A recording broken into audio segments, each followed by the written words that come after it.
বাংলাদেশ জাতীয় সংসদে মাননীয় সংসদ সদস্য হযরতুল আল্লাম ফরিদউদ্দিন চৌধুরী, বিশিষ্ট আলেমে দ্বীন হযরত মাওলানা ইসহাক আল মাদানী, হাজারাত উলামায়ে কেরাম, প্রাণপ্রিয় সিলেটবাসী, সম্মানিত ভাইয়েরা, পর্দার আড়ালের মা এবং বোনেরা, সুপ্রিয় সাংবাদিক বৃন্দ, আসসালামু আলাইকুম ওয়া রাহমাতুল্লাহি ওয়া বারাকাতুহু। আমরা আল্লাহ সুবহানাহু ওয়া তাআলার দরবারে শুকরগুজার হচ্ছি যে মহান আল্লাহ তাবারক ওয়া তাআলা আমাদেরকে এ বিশাল মাহফিলে হাজির হওয়ার তৌফিক এনায়েত করেছেন। আমরা সকলে পড়ছি আলহামদুলিল্লাহ।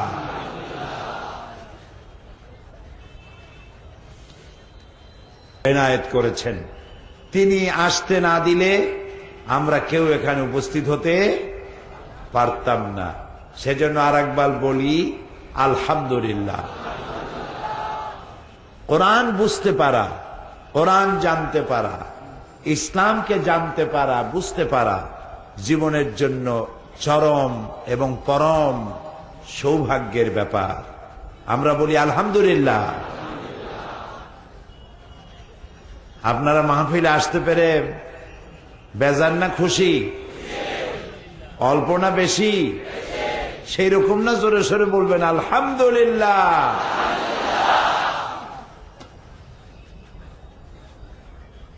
আল্লাহ রাব্বুল আলামিন তিনি এই পৃথিবী সৃষ্টি করেছেন,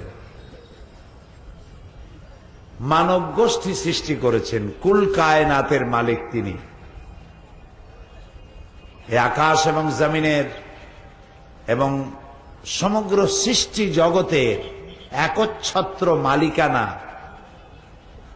অধিপতি কে? বলেন সবাই, আল্লাহ। তিনি সৃষ্টি করেছেন এবং এই সৃষ্টি কিভাবে চলবে তার আইনও তিনি তৈরি করেছেন।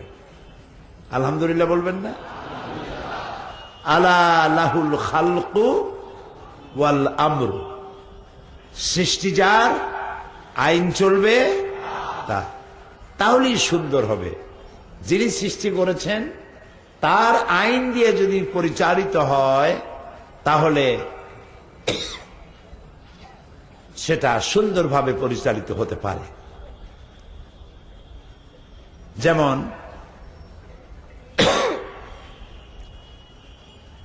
এই লাউড স্পিকারের মাধ্যমে আমি কথা বলছি, আমার কথাগুলি লাউডলি আপনারা শুনতে পাচ্ছেন। এটি কে তৈরি করেছে? একজন কয় আল্লাহ। মাইক কি আল্লাহ বানাইছেন? একটু বুঝে শুনে তো জবাব দিবেন। এই মাইকগুলি বানিয়েছে বিজ্ঞান, মানুষ তৈরি করেছে। এখন এই মাইকে যদি কোনো সমস্যার সৃষ্টি হয়, আর যদি আমরা যে কয়েকজন আলেম ওলামা এখানে আসি সবাই যদি সূরা ফাতিহা পড়ে ফু দিই, ভালো হওয়ার সম্ভাবনা আছে? ক্ষীণ, খুবই ক্ষীণ সম্ভাবনা। এই মাইকটা ভালো হতে পারবে, পারপাস সার্ভ হবে। যিনি এটা তৈরি করেছেন তিনি এই মেশিনের সাথে একটা গাইড বই দিয়ে দিয়েছে। এটা কিভাবে, হাউ টু অপারেট, এটাকে কিভাবে অপারেট করা হবে তার একটা বই দিয়ে দিয়েছে। আপনার কাছে মোবাইল আছে না? মোবাইল নাই এরকম লোক আছে নাকি? খুবই কম, খুবই কম। সেদিন এক টেলিভিশনে এক অনুষ্ঠানে দেখলাম ভিক্ষুকের কাছেও মাইক। মোবাইল, মাইক না মোবাইল। সে মোবাইল করে বলছে, স্যার অমুক সাহেব না? বলছে যে হ্যাঁ আমি তো তাই। আপনি কে? বলছে আমি তো ফকির সাহেব। আপনি কোন ফকির সাহেব? তো বলছে ওই যে ওই হোটেল সোনারগাঁর সামনে যখন ওই ট্রাফিক জ্যাম হলো তখন আপনার গাড়ির কাছে গেছিলাম। আমি কিছু পয়সা চাইছিলাম, তা আপনি আমারে কিছু দিবেন বলছিলেন, তো আমি কখন আসবো কিছু খাবারও রেডি রেখেন আর কিছু পয়সা করিও রেডি রেখেন। এই একটা মোবাইল, ছোট্ট একটি মোবাইল, সেটিও আপনি যখন কিনবেন দেখবেন একটা বক্স আপনাকে দিবে। ওই বক্সের মধ্যে মোবাইলটা কিভাবে অপারেট করবেন আন্দাজে টেপাটেপি করলে কাজ হবে না। বইতে যেভাবে লেখা আছে ওইভাবে টেপাটেপি করবেন, ভালোভাবে চলবে। আর যদি খারাপ হয় সেটাও কিভাবে ভালো করতে হবে তাও সেখানে আছে। মোবাইল থেকে শুরু করে যে কোনো মেশিন আপনি কিনবেন, প্রত্যেকটি মেশিনের সাথে একটা করে গাইড বুক দেওয়া হয়। এটাকে আপনি কিভাবে অপারেট করবেন, করলে পারপাস সার্ভ হবে, আর খারাপ হলে ভালো বানাবেন কি করে, আছে না? জবাব দেন। আছে। ছোট্ট একটি মোবাইল চালাবার জন্য, একটা মাইক চালাবার জন্য, একটা ভিডিও ক্যামেরা চালাবার জন্য যদি যারা বানায় তারা বই তৈরি করে দেয়, ওইটার মতো না বানাইলে আন্দাজে হবে না, আন্দাজে হবে না, আপনার মন মতো চালাইলে হবে না। ওরা যেভাবে বলবে ওইভাবে অপারেট করলেই এটা চলবে। এ কথাটা কি বোঝা কঠিন হয়েছে না সহজ হয়েছে? তাহলে বিশাল আকাশটা যিনি বানিয়েছেন, এই সুন্দর পৃথিবী যিনি সৃষ্টি করেছেন, তার নাম কি? এরকম বললে হবে নাকি? পুরুষ ছেলের মতো বলবেন, আল মোহাব্বতে বলবেন, কে স্রষ্টা? তিনি সৃষ্টি করেছেন। এই পৃথিবীটা কিভাবে চালালে সুন্দরভাবে চলবে, আর কিভাবে এটা না চালাইলে, নিজেদের ইচ্ছা মতো চালাইলে কেমনে সর্বনাশ হবে, সে কথাটাও তিনি বলে দিয়েছেন। এজন্য একটা গাইড বুক দিয়েছেন। নবী করিম সাল্লাল্লাহু আলাইহি ওয়াসাল্লাম বলেছেন, তারাকতু ফীকুম আমরাইন, দুটি জিনিস আমি রেখে গেলাম তোমাদের জন্য। কয়টা জিনিস রাখলাম? দুইটা জিনিস। একটা হলো কিতাবুল্লাহ, একটা হলো, এটা কি? আল্লাহর কিতাব, এটা কোরআন শরীফ। আলহামদুলিল্লাহ বলেন। আর একটা দিলাম, সেটা কি? আপনারা কন্তবুদ্ধি করে আরেকটা কি? সুন্নাত, নবী করিম সাল্লাল্লাহু আলাইহি ওয়াসাল্লামের সুন্নাত, হাদিস। দুইটা লাইন দিলাম। আপনাদের এখানে ট্রেন লাইন আছে না? সিলেট থেকে ঢাকা ট্রেন লাইন আছে। ট্রেন চলে কয়টা লাইন দিয়া? চাকা চলে কয়টা লাইন? দুইটা লাইন।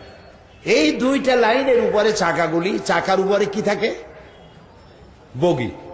বগি বলে না, কম্পার্টমেন্ট, বগি। ওই বগির মধ্যে আপনি বসেন, বউ বসে, বাচ্চা বসে, মাল সামান বসে, সবাই নিয়ে আরামসে বসে আছেন। লাইনের উপর দিয়ে যাবেন। ট্রেন চালু হয়ে গেল, স্টার্ট করলো, সিলেট থেকে যাবে কোথায়? ঢাকা।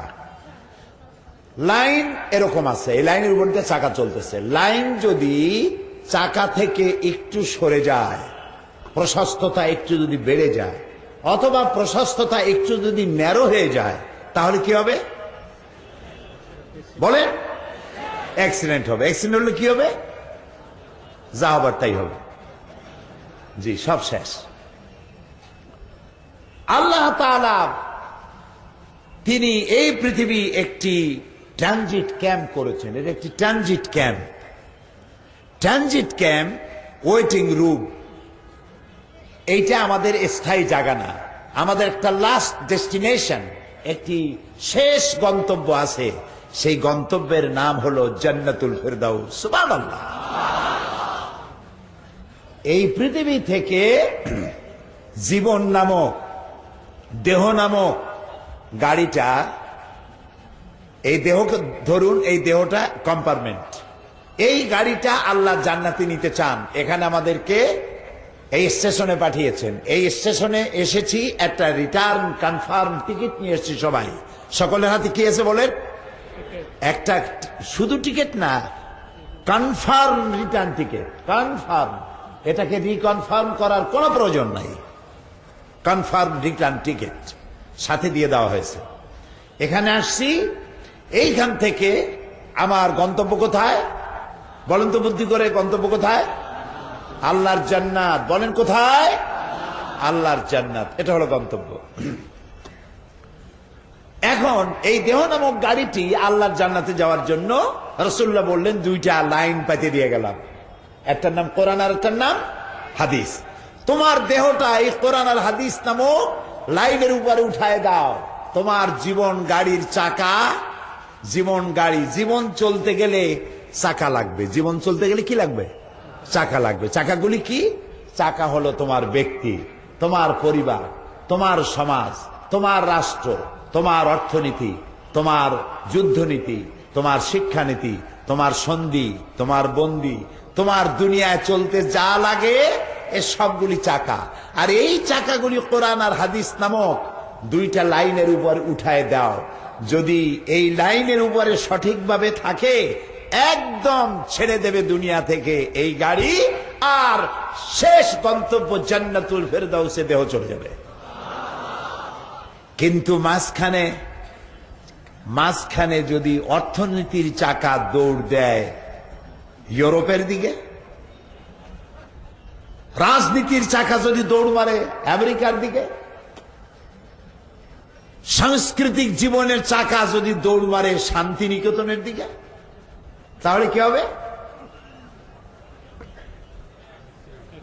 ও, এখন কিন্তু পরীক্ষা চলতেছে, আমি কিন্তু মার্ক দিতে পারবো না যদি জবাব না দেন। কি হবে? অ্যাক্সিডেন্ট হবে। আর অ্যাক্সিডেন্ট হলে পরে যা হবার তাই হবে। কথা কি বুঝে আসছে?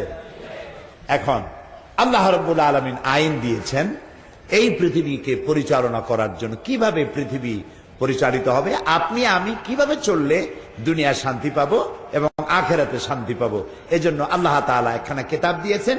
কিতাবখানার নাম কোরআন শরীফ। সুবহানাল্লাহ বলেন। যেই কিতাবের ভিতরে কোনো ভুল নাই, লা রাইবা ফি, বিন্দু মাত্র ভুল নাই। দুনিয়ার সব বইয়ের লেখক, লেখক, তিনি লেখেন এই বই লিখতে গিয়ে আমার ভুল হতে পারে। প্রত্যেকে বই লিখতে গিয়ে লেখে যদি কোনো ভুল হয় আমাকে ধরিয়ে দিবেন, আমি আগামী সংস্করণে এটাকে সংশোধন করব। না এরকম লেখে যে আমি যে এখন বই লিখছি, কারো বাবার হিম্মত নাই বইয়ের মধ্যে ভুল ধরা। পারবে কেউ? বলেন পারবে? পারবে না। আল্লাহ রাব্বুল আলামিন একখানা কিতাব নাজিল করলেন, যেই কিতাবের ভিতরে আল্লাহ রাব্বুল আলামিন শুরুতেই বলে দিয়ে দেন, লা যালিকাল কিতাবু লা রাইবা ফীহ। এই কিতাবের মধ্যে কোনো ভুল নাই, কোনো সন্দেহ নাই, কোনো সন্দেহ করার ভুলে কোনো অবকাশ নাই। সুবহানাল্লাহ। এবং এই কিতাবের কত যে তাফসীর হলো, আজ পর্যন্ত তার তাফসীর শেষ হয় নাই। আটলান্টিক মহাসাগরের পানি শেষ হয়ে যেতে পারে, প্রশান্ত মহাসাগরের পানি শেষ হয়ে যেতে পারে, সাহারা মরুভূমির বালু একদিন শেষ হয়ে যেতে পারে, কিন্তু কোরআনের আলোচনার কোনো শেষ নাই। আল্লাহ রাব্বুল আলামিন বলেন, قُلْ لَوْ كَانَ الْبَحْرُ مِدَادًا لِكَلِمَاتِ رَبِّي لَنَفِدَ الْبَحْرُ قَبْلَ أَن تَنفَدَ كَلِمَاتُ رَبِّي وَلَوْ جِئْنَا بِمِثْلِهِ مَدَدًا। আল্লাহ রাব্বুল আলামিন বলেন, হে নবী আপনি বলুন, তাম পৃথিবীর সমস্ত পানিগুলি যদি কালি হয়ে যায়, আর সেই কালি দিয়ে যদি আমার রবের কালেমার ব্যাখ্যা লেখা যদি শুরু হয়ে যায়, লিখতে লিখতে তাম পৃথিবীর সমস্ত পানিগুলি শেষ হয়ে যাবে, আমার রবের কালেমার ব্যাখ্যা লেখা শেষ হবে না। এটি আইনের কিতাব, কোরআন শরীফ আইনের কিতাব। সুবহানাল্লাহ, সুবহানাল্লাহ। প্রিয় ভাই সব, এ কোরআন হচ্ছে সেই কোরআন যে কোরআন মরুভূমির রাখালদেরকে, যারা উট আর ছাগলের রাখালগিরি করতেছে, শুনতেছেন আপনারা আমার কথা? শুনতে পাচ্ছেন? মরুভূমিতে যারা উট এবং ভেড়া ছাগলের রাখালগিরি করত, সেই সব রাখালদেরকে ধরে বাদশা বানাই দিয়েছে। তাও সুবহানাল্লাহ কইতে ইচ্ছা করে না। কৃত দাসদেরকে ধরে যুদ্ধের ময়দানে সেনাপতি বানায় দিয়েছে। সাধারণ গ্রামের চাষিকে ধরে বিচারপতি বানায় দিয়েছে। কে করেছে? এ কোরআন। এ কোরআন। আমাদের কলেজ বিশ্ববিদ্যালয়গুলিতে অনেক সিলেবাসের অনেক বই আছে এবং এই বইগুলি পড়াশোনা করে বিশ্ববিদ্যালয় থেকে যে ধরনের প্রোডাকশন আমরা আশা করি, বিশ্ববিদ্যালয়গুলি আমাদেরকে সেই ধরনের প্রোডাকশন দিতে পারছে? পারছে না? পারছে না। আমি বলবো না যে বিশ্ববিদ্যালয় এবং কলেজগুলি সব খারাপ ছেলেপেলে বের করছে, আমি বলবো না। তবে আমরা যেমনটি চাই ওই মানের সৎ, চরিত্রবান, যোগ্যতা, দক্ষতা, স্বচ্ছতা, বিশ্বস্ততা দিয়ে পরিপূর্ণ এই ধরনের প্রোডাকশন কম পাচ্ছি, ঠিক না? নবী করিম সাল্লাল্লাহু আলাইহি ওয়াসাল্লাম তার বিশ্ববিদ্যালয়ের সিলেবাসে কিতাব ছিল মাত্র 2 খানা। কয়খান ছিল? 2 খান। একখানের নাম কোরআন আর একখানের নাম হাদিস। এবার দেখেন তো ছাত্র কারা? ছাত্র কারা? আবু বকর, ওমর, ওসমান, আলী, খাব্বাব, খুবাইব, আমর ইবনুল আস, আবু মুসা আশআরী, জুবায়ের, জাবের, আব্দুর রহমান বিন আউফ, আবু উবাইদা ইবনুল জাররাহ, আবু মুসা আশআরী রিদওয়ানুল্লাহ তাআলা আলাইহিম আজমাইন। এসব হচ্ছে রাসূলের বিশ্ববিদ্যালয়ের ছাত্র। সুবহানাল্লাহ। সারা পৃথিবীর সমস্ত বিশ্ববিদ্যালয়গুলি একত্রিত হয়ে হযরত ওমরের মতো একজন শাসক বানাইতে পারবে? হযরত খালেদের মতো একজন সেনাপতি বানাতে পারবে? হযরত আবু বকর রাদিয়াল্লাহু তাআলা আনহুর মতো একজন ন্যায় বিচারক, একজন বাদশা বানাইতে পারবে? পারবে না, পারবে না। তাহলে মূল যে বিষয়টি ছিল সেই বিষয়টি থেকে আমরা সরে এসেছি। আমি আজকে আপনাদেরকে বুঝাইতে চেষ্টা করব, নিজেও বুঝতে চেষ্টা করব। আল্লাহ যেন তৌফিক দেন, বলে না আমি লোকেরা বলে মুফাসসিরে কোরআন, আসলে কি এর মুফাসসিরে কোরআন? আমি তাফসীরের ছাত্র মাত্র, বুঝতে চেষ্টা করতেছি।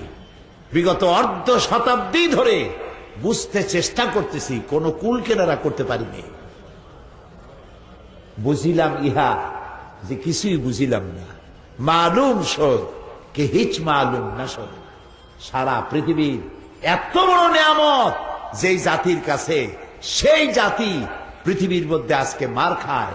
তার নাম সন্ত্রাসী, তার নাম ফান্ডামেন্টালিস্ট, তার নাম রিয়াকশনারি, তার নাম প্রতিক্রিয়াশীল, তার নাম মৌলবাদী, তার নাম পৃথিবীতে সবচাইতে ঘৃণিত নাম ওই জাতির, যেই জাতির কাছে রয়েছে আল্লাহর কোরআন। ইন্না লিল্লাহি ওয়া ইন্না ইলাইহি রাজিউন। এর থেকে মুসলমানদের জীবনে আর বিপদ কি হতে পারে? কোরআনের মতো একখানা কিতাব। দেখুন তো, তাওরাত কে নাজিল করেছেন? একেবারে ঠাস ঠাস করে জবাব দেবেন পুরুষের মতো। তাওরাত কে নাজিল করেছেন?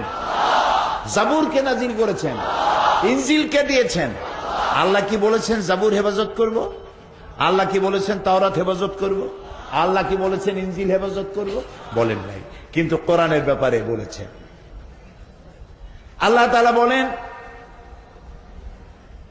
ইন্না নাহনু নাযালনা যিকরা ওয়া ইন্না লাহু লাহাফিজুন। কোরআন নাজিল করেছি আমি আল্লাহ, আর এর সংরক্ষণের সবটুকুন দায়িত্ব আমি আল্লাহ আমার হাতে আমি গ্রহণ করেছি। এটা আমি হেফাজত করব। কোরআনটারে কে হেফাজত করবেন? কেন দায়িত্ব নিলেন? এই জন্য নিয়েছেন। ওই সব কিতাবের দায়িত্ব নেন নাই এই কারণে, যেহেতু শরীয়ত ইনকমপ্লিট, শরীয়ত তিনি কমপ্লিট তখনও করেন নাই, নবুয়তের মিশন বন্ধ করেন নাই। কিতাব আসবে, আরো নবী আসবে, সেই জন্য ওটা হেফাজতের দরকার নাই। এগুলি একটা একটা করে কাট হয়ে যাবে। ইনজিল নাজিল হওয়ার পর কোরআন আসলো। কোরআন নাজিল হওয়ার পর আল্লাহ তাআলা শরীয়তকে কমপ্লিট করে দিলেন এবং নবুয়তের মিশনকে কাট করে দিলেন। পৃথিবীতে আর নবী আসবে না, নবী আসার প্রয়োজন নাই, আর নবী যখন আসবে না কিতাব আসারও কোনো দরকার নাই। এই জন্য কোরআনে কারীমকে আল্লাহ রাব্বুল আলামিন বললেন এটাকে আমি হেফাজত করব। পৃথিবী পরিচালনার জন্য কোরআন হচ্ছে সব থেকে বড় গাইড, বড় পথপ্রদর্শক কিতাব। এর থেকে সুন্দর কিতাব আর পৃথিবীতে কারো নাই। এই জন্য এই সিলেটে, আমার প্রাণ প্রিয় সিলেটে আজকের এই মাহফিলে যেসব হিন্দু ভাইরা এসেছেন, বৌদ্ধ খ্রিস্টান এসেছেন, সকলকেই কোরআনের মাহফিল থেকে সুস্বাগতম বলছি, মোস্ট ওয়েলকাম বলছি, মারহাবা বলছি, মোবারকবাদ জানাচ্ছি, ধন্যবাদ জানাচ্ছি। কারণ কোরআন আল্লাহ তাআলা শুধু মুসলমানদের জন্য নাজিল করেন নাই। কোরআন কাদের? হুদাল লিন্নাস, বিশ্ববাসীর জন্য। আল্লাহ শুধু মুসলমানদের আল্লাহ নন। আল্লাহ রাব্বুল আলামিন যেমন সকলের জন্য আল্লাহ, যার উপরে নাজিল করেছেন তিনি সকলের জন্য রহমত। আর যে কিতাব নাজিল করলেন সেই কিতাবকে আল্লাহ তাআলা হুদাল লিন্নাস, পৃথিবীর সব মানুষের জন্য নাজিল করেছেন।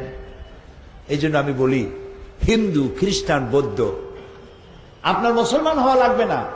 আপনি আপনার ধর্মে থেকে যদি কোরআনের আইনকে অনুসরণ করেন আপনিও শান্তি পাবেন। বুঝেন নাই? বুঝেন নাই? বুঝাতে চেষ্টা করব ইনশাআল্লাহ। তবে সাহায্য চাই আল্লাহর কাছে। সুবহানাকা লা ইলমা লানা ইল্লা মা আল্লামতানা আলাইহি তাওয়াক্কালতু ওয়া ইলাইহি উনীব। খুব মজবুত হয়ে বসেন, কান আর মন খোলা রেখে বসেন। বুঝাবার মালিক কে? বুঝাবার মালিক কে? আল্লাহ তাআলা। ইব্রাহিম আলাইহিস সালাম বুঝছিলেন না, রাসূলুল্লাহকে আল্লাহ তাআলা বলছেন ওয়াজাদাকা দাল্লান ফাহাদা, আপনি পথ হারা ছিলেন, আমি আপনারে পথ দেখাইছি। সুবহানাল্লাহ বলবেন না? আল্লাহ রাসূলকে বলছেন আপনি পথ হারা ছিলেন, আমি আপনাকে পথ দেখিয়েছি। ইব্রাহিম আলাইহিস সালাম পথ হারা ছিলেন, দিশা হারা ছিলেন। আকাশের তারকা দেখেছেন, আর তারকা দেখে তিনি বললেন হাযা রাব্বি, ফালাম্মা জান্না আলাইহিল লাইলু রা কাওকাবান ক্বালা হাযা রাব্বি। তিনি রব তালাশ করতেছিলেন, আল্লাহ কই, কে আমারে সৃষ্টি করেছে? এই যে মূর্তিগুলা, এগুলো মানুষ হাতে বানায়, এগুলোর সামনে মানুষ মাথা নত করছে, আমারে বানাইলো কে? সে তো নিজেকেও হেফাজত করতে পারে না।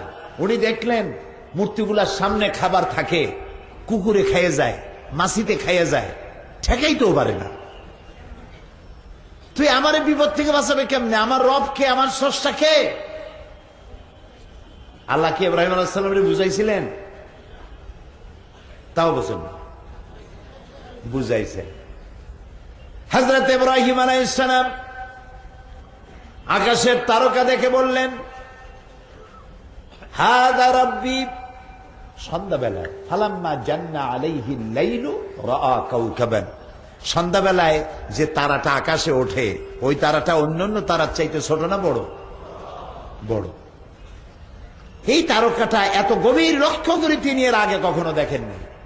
তিনি তারকা দেখে মনে করলেন হাযা রাব্বি, হতে পারে এটাই আমার রব, এটাই আমার স্রষ্টা। কিন্তু শান্ত তারা বেশি সময় থাকে না, এইটা ডুবে যায়, ঠিক না? যখন অস্তমিত হয়ে গেল, ফালাম্মা আফালা ক্বালা লা উহিব্বুল আফিলিন, যে জিনিস অস্তমিত হয়ে যায়, ডুবে যায়, সে তো রব হতে পারে না। ফালাম্মা রাআল কমারা বাযিগান ক্বালা হাযা রাব্বি, তারকা অস্তমিত হয়ে গেল, চাঁদ উঠল। তারা বড় না চাঁদ বড়? চাঁদ বড়। তারা দেখতে সুন্দর না চাঁদ দেখতে সুন্দর? তারার আলো বেশি না চাঁদের আলো বেশি? চাঁদ দেখে মুগ্ধ হয়ে গেলেন, বললেন হাযা রাব্বি, এটাই আমার রব। ফালাম্মা আফালা ক্বালা লা ইল্লাম ইয়াহদিনি রাব্বি লাআকুনান্না মিনাল কওমিদ দাল্লিন। প্রকৃতপক্ষে আল্লাহ যিনি, ইব্রাহিম আলাইহিস সালাম কিভাবে আগাচ্ছেন দেখেন। প্রকৃতপক্ষে যিনি আমার আল্লাহ, যিনি আমার রব, তিনি যদি আমাকে চেনার তৌফিক না দেয় যে তিনি কে, তাহলে আমি গোমরা হয়ে যেতে পারি, আমি পথভ্রষ্ট হয়ে যেতে পারি। সকালবেলায় উঠল সূর্য। فلما رأى الشمس بازغة قال هذا ربي هذا أكبر। সকালবেলা যখন সূর্য দেখলেন, সূর্য দেখে বললেন হাযা রব্বি, এইটাই তো পেয়ে গেছি, আসল এটাই আমার রব, আর এটাই আমার বড় রব। তারার চাইতে চাঁদ ছিল বড়, চাঁদের চাইতে সূর্য বড়। চাঁদের দিকে তাকানো যায়, সূর্যের দিকে তাকানো যায় না, চোখ ঝলসে যায়। হাযা আকবার, এটাই বড়। ফালাম্মা আফালাত ক্বালা ইয়া কওমি ইন্নী বারীউম মিম্মা তুশরিকুন। এই সূর্য যখন অস্তমিত হয়ে গেল, তখন তিনি বললেন, ও আমার কওম, ও আমার জাতি, আমি তো আমার রবের চিনে ফেলেছি। সুবহানাল্লাহ বলবেন না? এ তারকা আমার রব নয়, এই চাঁদ আমার রব নয়, এই সূর্য আমার রব নয়। তোমরা যার সঙ্গে শিরক করো, আমি তার সাথে, তোমাদের সাথে আমি নই, তোমাদের দলবদ্ধ আমি নই। আমি তো আমার রবকে চিনে ফেলেছি। কে তিনি? ইন্নী ওয়াজ্জাহতু ওয়াজহিয়া লিল্লাযী ফাতারাস সামাওয়াতি ওয়াল আরদা হানিফা। এই আয়াতটি কি মুখস্থ আছে আপনাদের? পড়েন আমার সাথে। ইন্নী ওয়াজ্জাহতু ওয়াজহিয়া লিল্লাযী ফাতারাস সামাওয়াতি ওয়াল আরদা হানিফা ওয়া মা আনা মিনাল মুশরিকিন। ইন্নী ওয়াজ্জাহতু ওয়াজহিয়া লিল্লাযী ফাতারাস সামাওয়াতি ওয়াল আরদ। নিশ্চয়ই আমি আমার মুখমণ্ডল, আমার চিন্তা, আমার চেতনা, আমার মেধা, আমার প্রজ্ঞা, আমার সত্তা, সব কিছু দিক থেকে মুখ ফিরিয়ে আমি সেই দিকে মুতাওয়াজ্জা হলাম যিনি আকাশ, জমিন, চাঁদ, সূর্য, তারকা, নবমণ্ডল, ভূমণ্ডল, আমারে সব কিছু যিনি সৃষ্টি করেছেন, তিনি আমার রব, তিনি আমার আল্লাহ। তাহলে বুঝাবার মালিক কে? আল্লাহুম্মা ইয়া মুফাহিমা ইব্রাহিমা ফাহিমনি ওয়া ইয়া মুআল্লিমা সুলাইমানা আল্লিমনি। হে ইব্রাহিমকে যিনি শিখিয়েছিলেন, ইব্রাহিমকে যিনি বুঝিয়েছিলেন, আমারে বুঝাও। বলেন আমিন। সুলাইমান আলাইহিস সালামকে যিনি শিখিয়েছিলেন, আমারে শিখাও। বলেন আমিন। শিখাবার মালিক কে? বুঝাবার মালিক কে? রব্বি জিদনি ইলমা। পড়েন রব্বি জিদনি ইলমা। আল্লাহ তাআলা তুমি আমার জ্ঞান বৃদ্ধি করো, ওই জ্ঞান দাও যে জ্ঞান দিয়ে তোমারে চেনা যায়, যে জ্ঞান দিয়ে তোমার কোরআন বোঝা যায়, সেই জ্ঞান আমারে দিয়ে সমৃদ্ধ করো। বলি আমিন। প্রিয় ভাই সব, কোরআন শুনতে এসেছি, আর আমি আপনাদেরকে কোরআন শোনাবার জন্যই এসেছি। তৌফিকের দেওয়ার মালিক কে? আল্লাহ তাআলা। কোরআনে কারীমের সূরা বাকারা 209 নম্বর আয়াত আল্লাহ তাআলা বলছেন, ইয়া আইয়ুহাল্লাযীনা আমানু দুখুলু ফিস-সিলমি কাফা ওয়া লা তাত্তাবিউ খুতুওয়াতিশ শাইতান ইন্নাহু লাকুম আদুউম মুবিন। হে বিশ্বাসীরা, তোমরা যারা ঈমান এনেছো, আমরা ঈমান আনছি। 3-4 জন কইলো জি হয়। আমরা কি ঈমান এনেছি? আলহামদুলিল্লাহ। বলি আলহামদুলিল্লাহ। আল্লাহ আমাদেরকে বলতেছেন, আমাদেরকে যারা ঈমান এনেছো, শোনো, উদখুলু ফিস-সিলমি কাফা, পরিপূর্ণরূপে সিলমের মধ্যে ঢুকে পড়ো, আত্মসমর্পিত হও, সারেন্ডার্ড হয়ে যাও পরিপূর্ণরূপে আমার আইনের সামনে। সুবহানাল্লাহ বলো। আল্লাহর আইন 2 প্রকার। আল্লাহর আইন কয় প্রকার? 2 প্রকার। মুখস্থ করেন এবং বুঝতে চেষ্টা করেন। একটি আইন প্রকৃতির জন্য, আরেকটি আইন মানুষের জন্য। প্রকৃতি কাকে বলে? প্রকৃতি, এনভায়রনমেন্ট, পরিবেশ, ফিতরত। এটি কি? এটি হচ্ছে আকাশ, চন্দ্র, সূর্য, গ্রহ, নক্ষত্র, সৌররাজি, নবমণ্ডল, ভূমণ্ডল, পৃথিবী, কীটপতঙ্গ, পাহাড় পর্বত, নদ নদী, সাগর, মহাসমুদ্র, এসব কিছু পরিবেশ।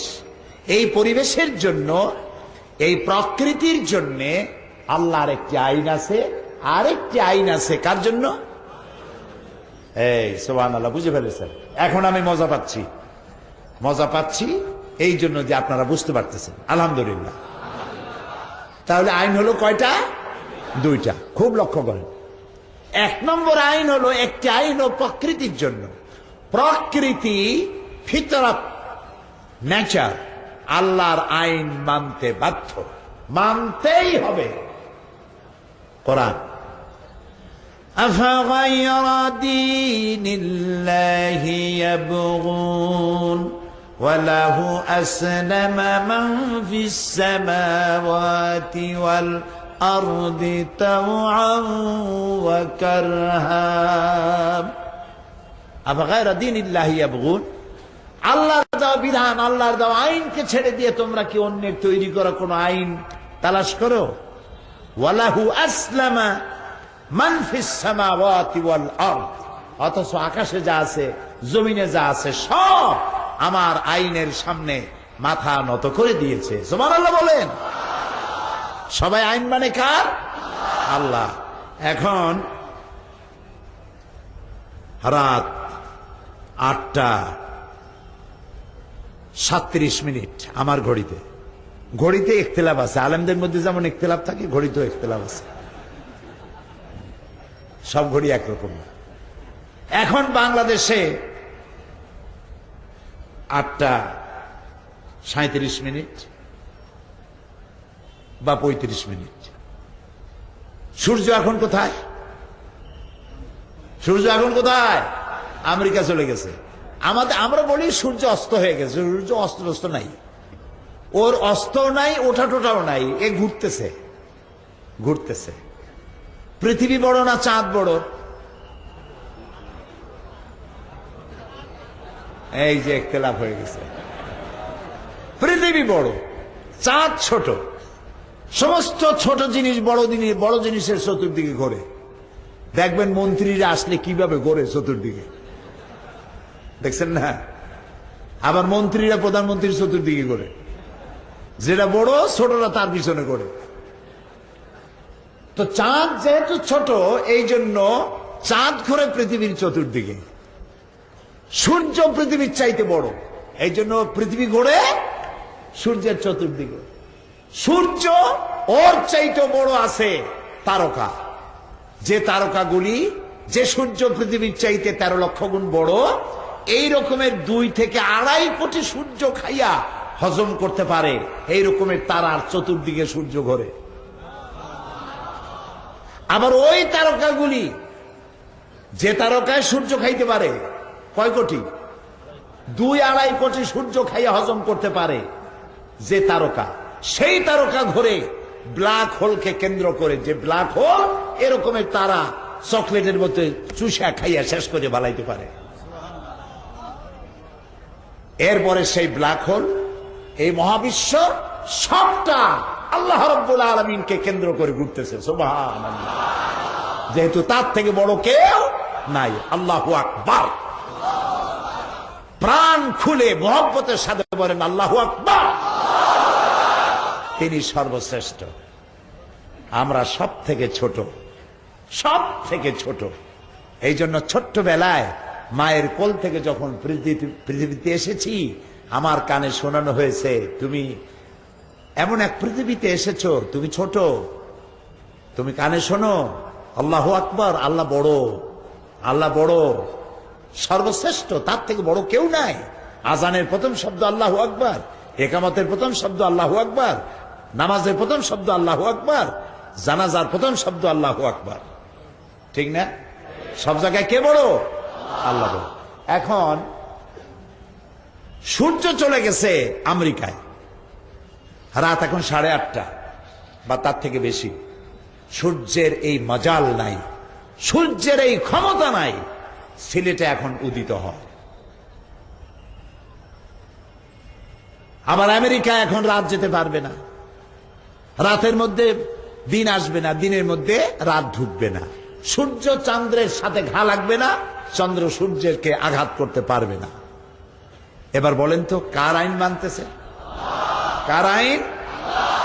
সূরা ইয়াসিন দেখুন, লাশ-শামসু ইয়ানবাগী লাহা আন তুদরিকাল কামারা ওয়ালাল-লাইলু সাবিকুন নাহার ওয়া কুল্লুন ফী ফালাকিন ইয়াসবাহুন।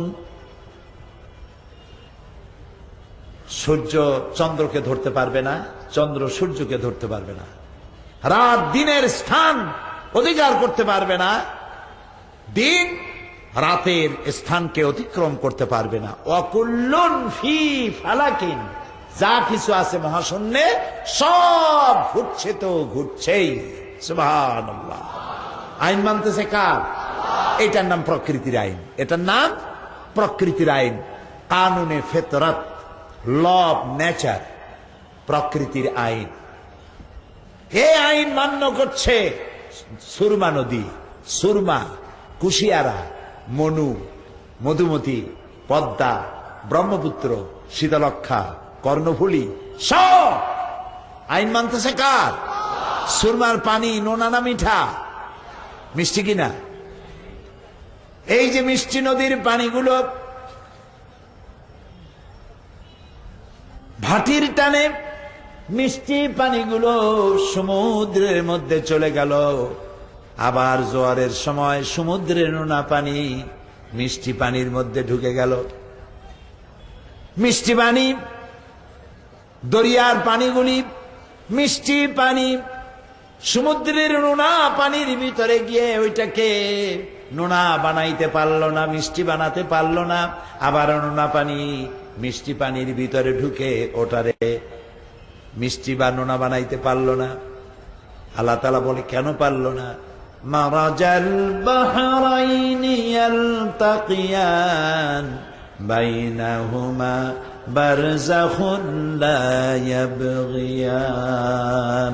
সমান্তরালে দুটি নদী প্রবাহিত হচ্ছে, সমুদ্র প্রবাহিত হচ্ছে, মাঝখানে কোনো পার্টিশন নাই, হিজাব নাই, পর্দা নাই, বেড়া নাই, কিন্তু পানি তার নিজস্ব শক্তি, নিজস্ব মিষ্টি ভাব, লবণ ভাব এটাকে অতিক্রম করতে পারছে না। হুকুম মানছে কার? হুকুম মানছে কার? এই যে সিলেট, এই সিলেটে এক পাশে কমলার গাছ আর এক পাশে সাতকরার গাছ। সাতকরা আছে না? সাতকরা না হাত করা? দুইটাই।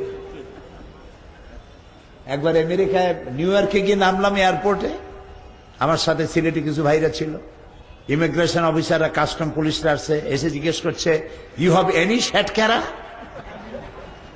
তা আমি শ্যাটকেরা আবার কি? ওরা তো আর বোঝে না, ফ্রুটস নিতে হলে ওখানে আবার ট্যাক্স দিতে হয়। তো একদিকে সাতকরার গাছ আর একদিকে কমলার গাছ, এক পাশে আনারস আর এক পাশে লিচু, এক পাশে আম আর এক জায়গায় আর এক পাশে কাঁঠাল। একই জমিনের ফসফরাস, সোডিয়াম, একই জমিনের উপাদান, একই সূর্যের আলো, একই বৃষ্টির পানি, একই জ্যোৎস্নার আলো, একই শিশির বিন্দু দিয়ে বেড়ে উঠেছে পাশাপাশি গাছ। তাল গাছে বেল হলো না, নারকেল গাছে আলু হলো না, সাতকরা গাছে কমলা হলো না, কমলা গাছে সাতকরা হলো না।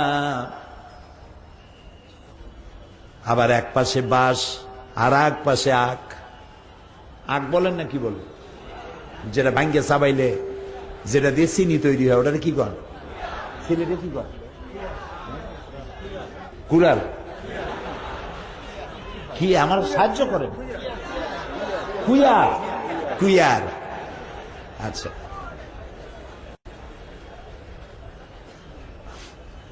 সিলেটে আমি বুঝি কিন্তু হইতাম পারলাম না।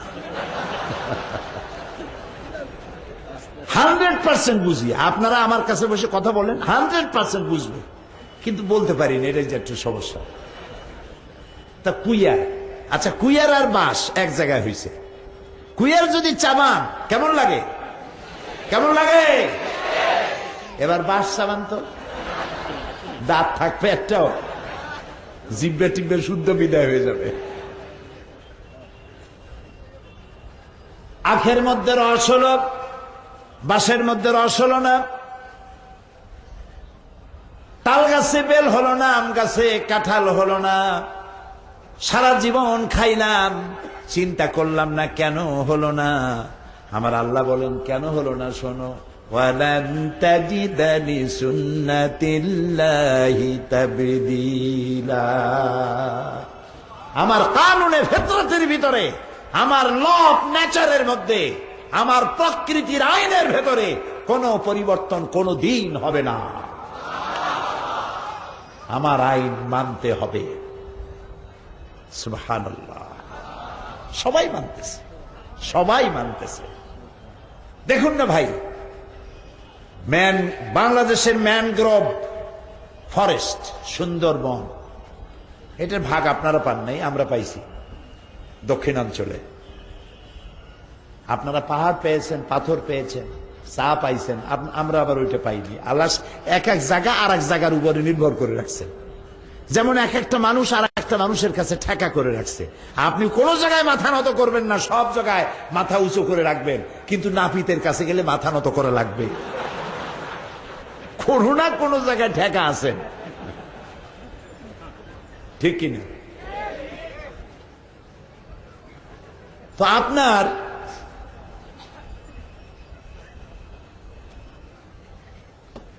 এই সিলেটের মধ্যে আল্লাহ তাআলা বহু নিয়ামত দান করেছেন, নিয়ামতের কোনো অভাব নেই, আলহামদুলিল্লাহ। এ সমস্ত নিয়ামতগুলি আকাশ আর জমিন, সিলেট সহ সারা পৃথিবী, এখানে যা নিয়ামত আছে খুলনা তার থেকে আর এক পদ বেশি আছে, যেটা এখানে নেই। খুলনা, বরিশাল, পিরোজপুর, পটুয়াখালী ইত্যাদি এলাকায় আল্লাহ সুন্দরবন বানাইছে। সুন্দরবনের মধ্যে আছে royal Bengal tiger, royal Bengal tiger. Animal planet দেখেন, ডিসকভারি দেখেন, ন্যাশনাল জিওগ্রাফি দেখেন, আল্লাহ কি বানাইছে। সুবহানাল্লাহ বলে আল্লাহরে সেজদা না দিয়ে যাবেন কই? আল্লাহ কি সুন্দর সৃষ্টি, দেখলে অবাক হয়ে যাবে।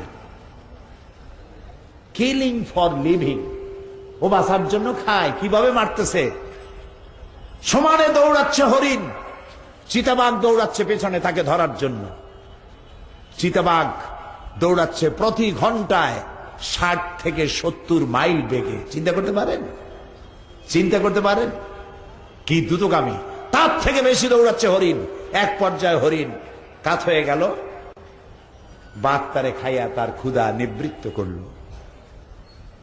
ওদের কাছে মারামারির যন্ত্র আছে, কিন্তু মারামারি করে না, শুধু বাঁচার জন্য খায়। ওইটুকুনের জন্য যেটুকুন করা লাগে সেটুকুন করে। আইন মানে আল্লাহ। আর এই সুন্দরবন আল্লাহ বানাইলেন দক্ষিণ অঞ্চলের পাশ দিয়া, সমুদ্রের উপকূল দিয়া। সিলেটে দিলেন না কেন? এটা নীলফামারী, রংপুর দিলেন না কেন? এগুলো চিন্তা করা দরকার। খালি ভাত খাইয়েন না, এগুলো চিন্তা করে। কারণ হলো বঙ্গোপসাগর হচ্ছে সাইক্লোন জোন। বঙ্গোপসাগর বাংলাদেশের যে এরিয়া, এটা সাইক্লোন জোন।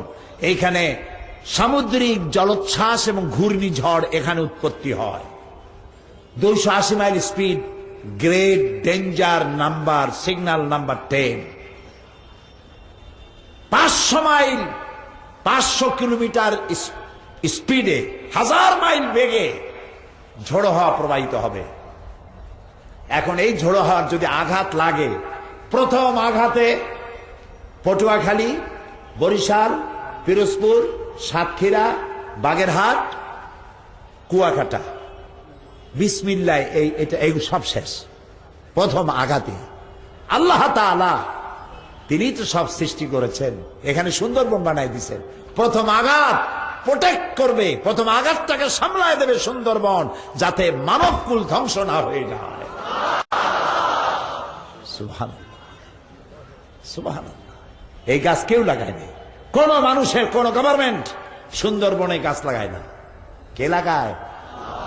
যাই দেখে আসেন। আমি দেখছি জঙ্গলের মধ্যে যেখানে সুন্দরী গাছ, সব সুন্দরী গাছ। সুন্দরী গাছ মানে গাছটা দেখতে সুন্দরী, মেয়েদের মতো তা না, কিন্তু গাছটার নামই সুন্দরী কাঠ। সুন্দরী কাঠ, বাইন কাঠ, কেওড়া কাঠ, পশুরি কাঠ, গোলপাতা, নানান রকমের গাছ দিয়ে সাজানো।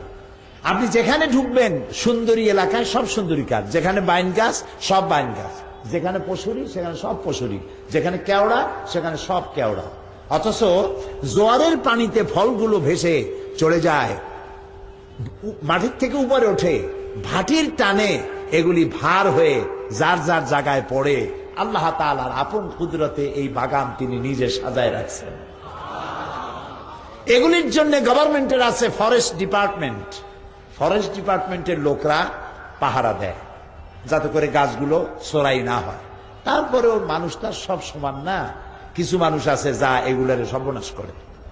সেই জন্য আল্লাহ দেখলেন যে এগুলো তো বংশানুক্রমে সবাই খাইতে পারবে না, গার্ড, আল্লাহ নিজের পক্ষ থেকেও কিছু গার্ড দরকার। সেই জন্য সুন্দরবন রক্ষা করার জন্য আল্লাহ নিজের কিছু গার্ড দিয়ে দিলেন। কোন নাম কি? Royal Bengal tiger. ওর সামনে যদি পড়ে যান আর যদি বলেন বাবা রয়্যাল বেঙ্গল টাইগার 10 কোটি টাকা দেবো আমারে বাঁচাও, বাঁচাবে না? এক থাপ্পড়ে বাস, কাম শেষ। আল্লাহর আইন মেনে চলছে। আকাশ, জমিন, চন্দ্র, সূর্য, গ্রহ, নক্ষত্র সব আল্লাহর আইনের সামনে তাও ওয়াকার, ইচ্ছায় হোক অনিচ্ছায় হোক আল্লাহর আইন মেনে চলছে। আমি এই প্রকৃতির আইন বুঝাইতে গেলে সারা রাত চলে যাবে, আমি সেদিকে যাব না। আমার একটা টার্গেট আছে, সেই টার্গেটে আপনাদের নিয়ে যাব ইনশাআল্লাহ। বলেন ইনশাআল্লাহ, বলেন ইনশাআল্লাহ। কোরআন, সুবহানাল্লাহ। গল্প গুজবের মাহফিল না, কোরআন। আল্লাহু আকবার। কোরআনের চাইতে শ্রেষ্ঠ ওয়াজের কিতাব পৃথিবীতে আর না। এ দেখেন আল্লাহ তাআলা কি সুন্দর করে বলছেন। বার করেন তো সূরা মুলুকটা। আল্লাহ তাআলা বলছেন, দেখো আমার সৃষ্টির মধ্যে কোনো ভুল নাই। সুবহানাল্লাহ বলেন। আমার সৃষ্টির মধ্যে কোনো ভুল নাই। আকাশের দিকে তাকাও, জমিনের দিকে তাকাও। 29 পারা। হ্যাঁ দেখেন, এতক্ষণ লাগে নাকি বের করতে? তা আমার আকাশ দেখো, আমার জমিন দেখো। আল্লাযী খালাকা সাবআ সামাওয়াতিন তিবাকা। ওই দেখেন না, আল্লাযী খালাকা সাবআ সামাওয়াতিন তিবাকা মা তারা ফি খালকির রহমানে মিন তাফাউত। ক্ষমাশীল তিনি, ক্ষমাশীল তিনি। সপ্ত আকাশ রচিলেন থরে থরে, কোন ত্রুটি হেরিবে না তার পূর্ণ সৃজন পরে। চাহো তুমি তার সৃষ্টি পানে, দেখো কিছু ভুল চুক, ফিরাও তোমার নয়ন খানি, ফিরাও তোমার মুখ। আমাদের জাতীয় কবি কাজী নজরুল ইসলামের কাব্যানুবাদ। আলহামদুলিল্লাহ বলে। কাজী নজরুল ইসলামও কবি, আর আমার দেশে পাটের দড়ির মতো সাদা মাথার চুল একটা কবি আছে, যে কবি বলেছিল ফজরের আজান যখন শুনি তখন মনে হয় যেন বেশ্যাত আল খরিদ্দার ডাকতেছে। তুমি তো তা শুনবাই, কারণ ছাত্র জীবন থেকে শুরু করে যেসব জায়গায় গেছো, আজানের মধ্যে ওই আওয়াজ ছাড়া শুনবাটা কি? মরার সময় ওইটা শুনেই মরবা তুমি। জাতীয় কবি কাজী নজরুল মসজিদেরই পাশে আমার কবর দিও ভাই, যেন সকাল সন্ধে মুয়াজ্জিনের আজান শুনতে পায়। সুবহানাল্লাহ, সুবহানাল্লাহ। আল্লাহ তার এই কথা কবুল করছেন, করছেন না? 100% কবুল করছেন। সুবহানাল্লাহ। এর নাম কবি। মাদ্রাসায় পড়াশোনা করে নাই, কোরআনের কাব্যানুবাদ করেছে। জাতীয় কবি কাজী নজরুল, আমরা দোয়া করি আল্লাহ তুমি তারে বেহেশত দাও। আমার রসুলের শানে কি সব কবিতা তিনি লিখেছেন। আমার রসুলের শানে নিখিলের চির সুন্দর সৃষ্টি আমার মুহাম্মদ রাসূল।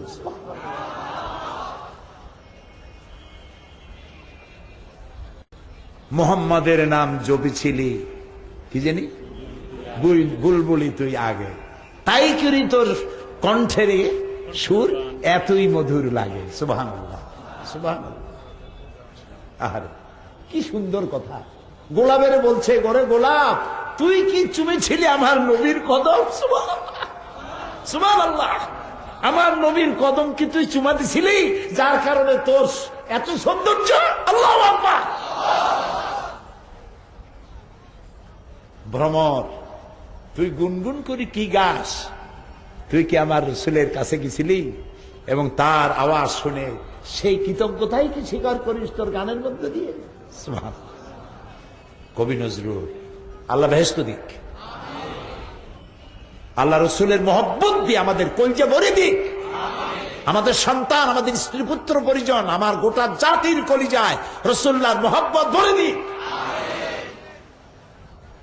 ডেনমার্ক আমার রসুলের বিরুদ্ধে ব্যঙ্গ কার্টুন এঁকেছে।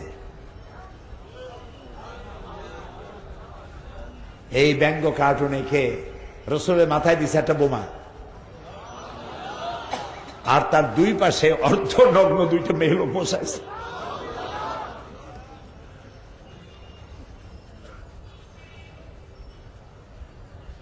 আল্লাহ তাআলা তোমার কোরআন সামনে নিয়ে বলছি, তুমি হয় এদেরকে হেদায়েত করো, আর না হয় যারা তোমার রাসূলের সম্মানকে নষ্ট করলো, নষ্ট করার চেষ্টা করলো, এদেরকে তোমার গজবের হাতে সমর্থ করে দিলাম।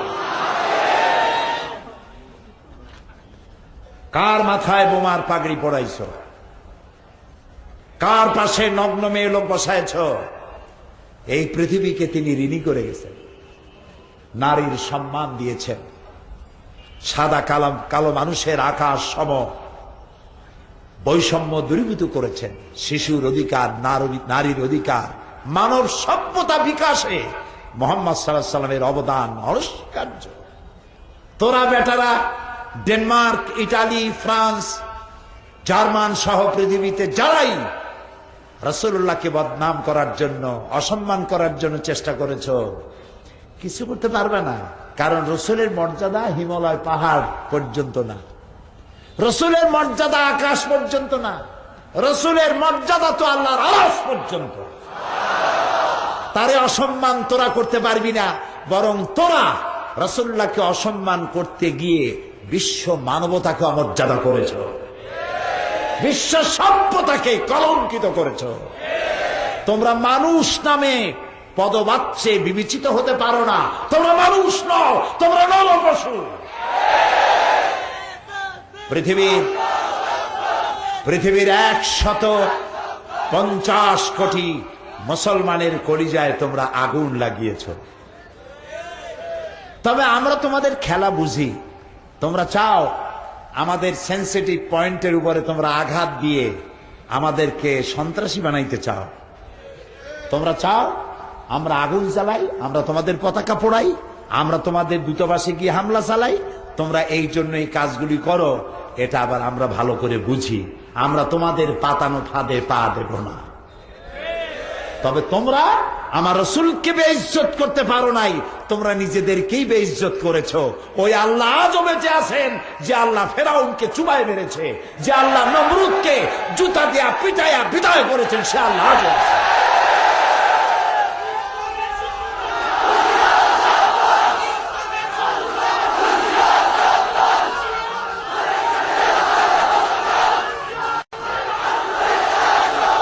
ব্যাস ব্যাস ব্যাস।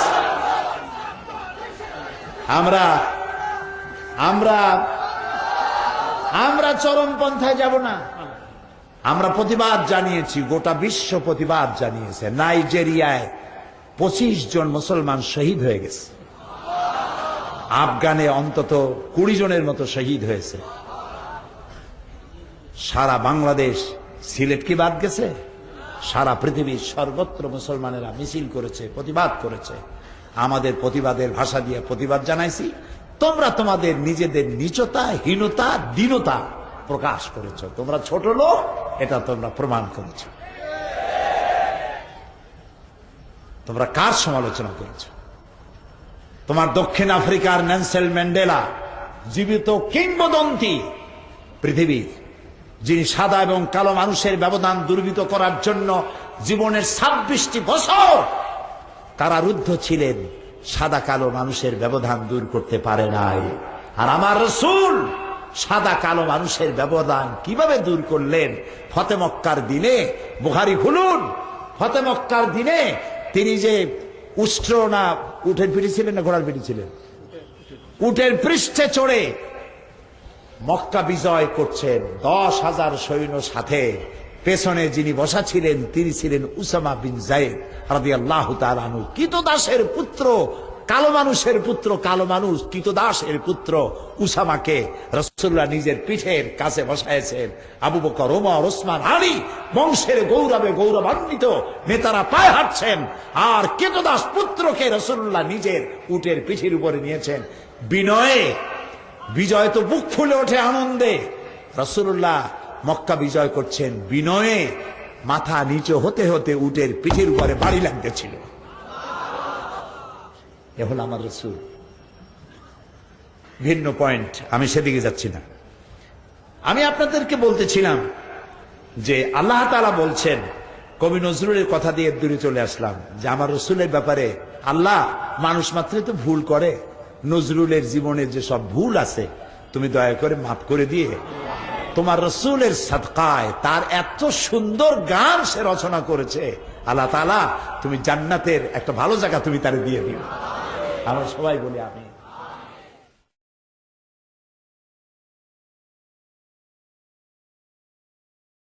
তিনি বলছেন, আচ্ছা আল্লাহ বলছেন, দেখো আমি যে আকাশ বানাইছি একটু তাকায় দেখো তো, মা তারা ফি খালকির রহমানি মিন তাফাউত, আমার সৃষ্টি, রহমানের সৃষ্টির মধ্যে কোন ভুল ত্রুটি দেখা যায় কিনা একটু তাকায় দেখো তো। ফারজিল বাসারা হাল তারা মিন ফুতুর, আবার তাকাও, আবার তাকাও। সুম্মা রজিল বাসারা কাররাতাইন ইয়ানকালিব ইলাইকাল বাসারু খাসিআন ওয়া হুয়া হাসির। বারবার তাকাও, তাকাতে তাকাতে তোমার চক্ষু অবশ হয়ে ক্লান্ত হয়ে তোমার কাছে ফিরে আসবে। আমার সৃষ্টি নৈপুণ্যতার মধ্যে কোনো ভুল পাবে না। আল্লাহ তাআলা বলছেন, একটু দেখো না, তুমি তোমার নিজের দিকে একটু তাকাও না, কি করে আমি তোমারে বানাইছি। ওয়ালাকাদ কাররামনা বানি আদম, আদম সন্তানকে আমি সম্মানিত করেছি। গাছপালার মতো আইন তোমার জন্য মানা বাধ্য নয়।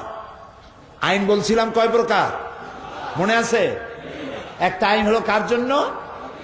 প্রকৃতির জন্য। আর একটা আইন কার জন্য? মানুষের জন্য। প্রকৃতি আল্লাহর আইন মানতে বাধ্য, মানতেই হবে, কিন্তু মানুষকে আল্লাহ তাআলা আল্লাহর আইন মানতে বাধ্য করেন নাই। এবার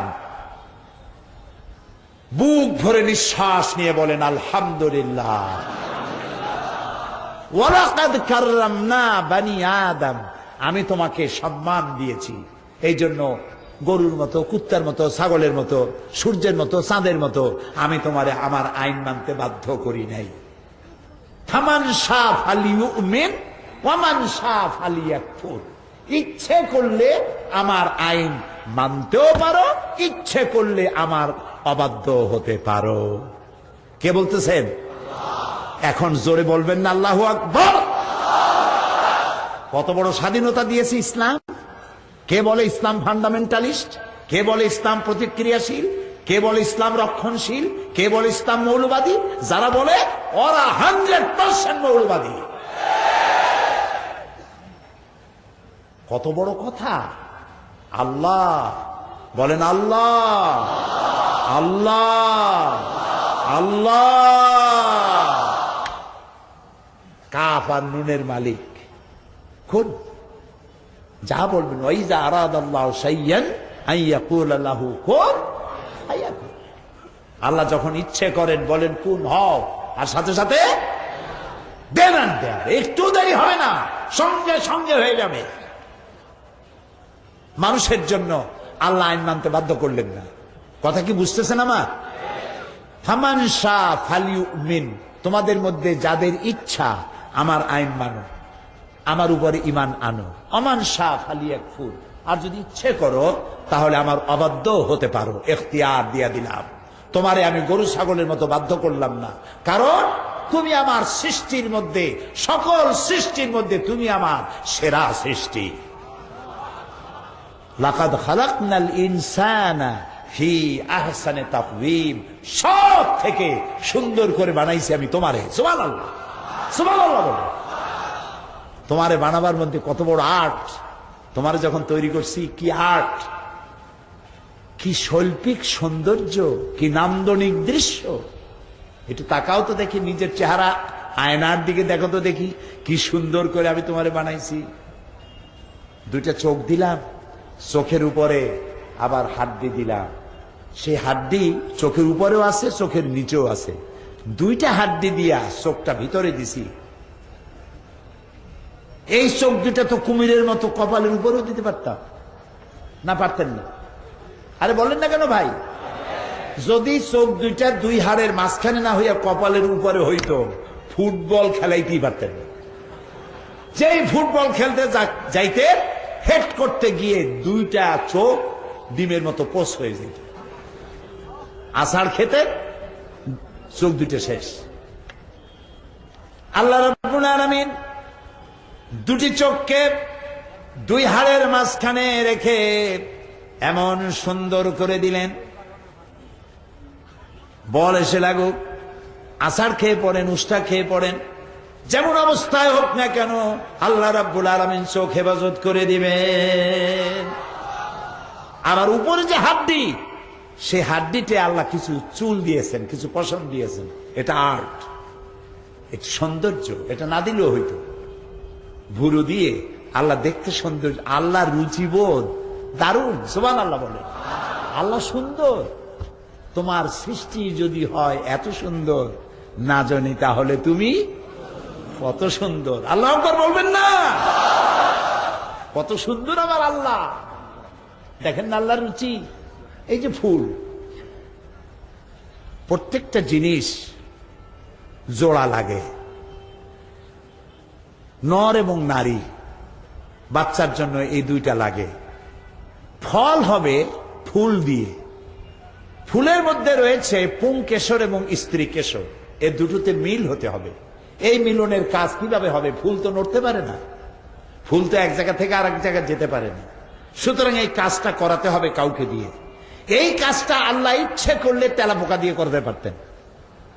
তেলাপোকা চেনেন? সিলেটে কি বলবে? তেলসোরা। তেলসোরা আমেরিকার মতো এরাকে তেল চুরি করতে গেছে। এ বড় তেলসোরা, বড় তেলসোর।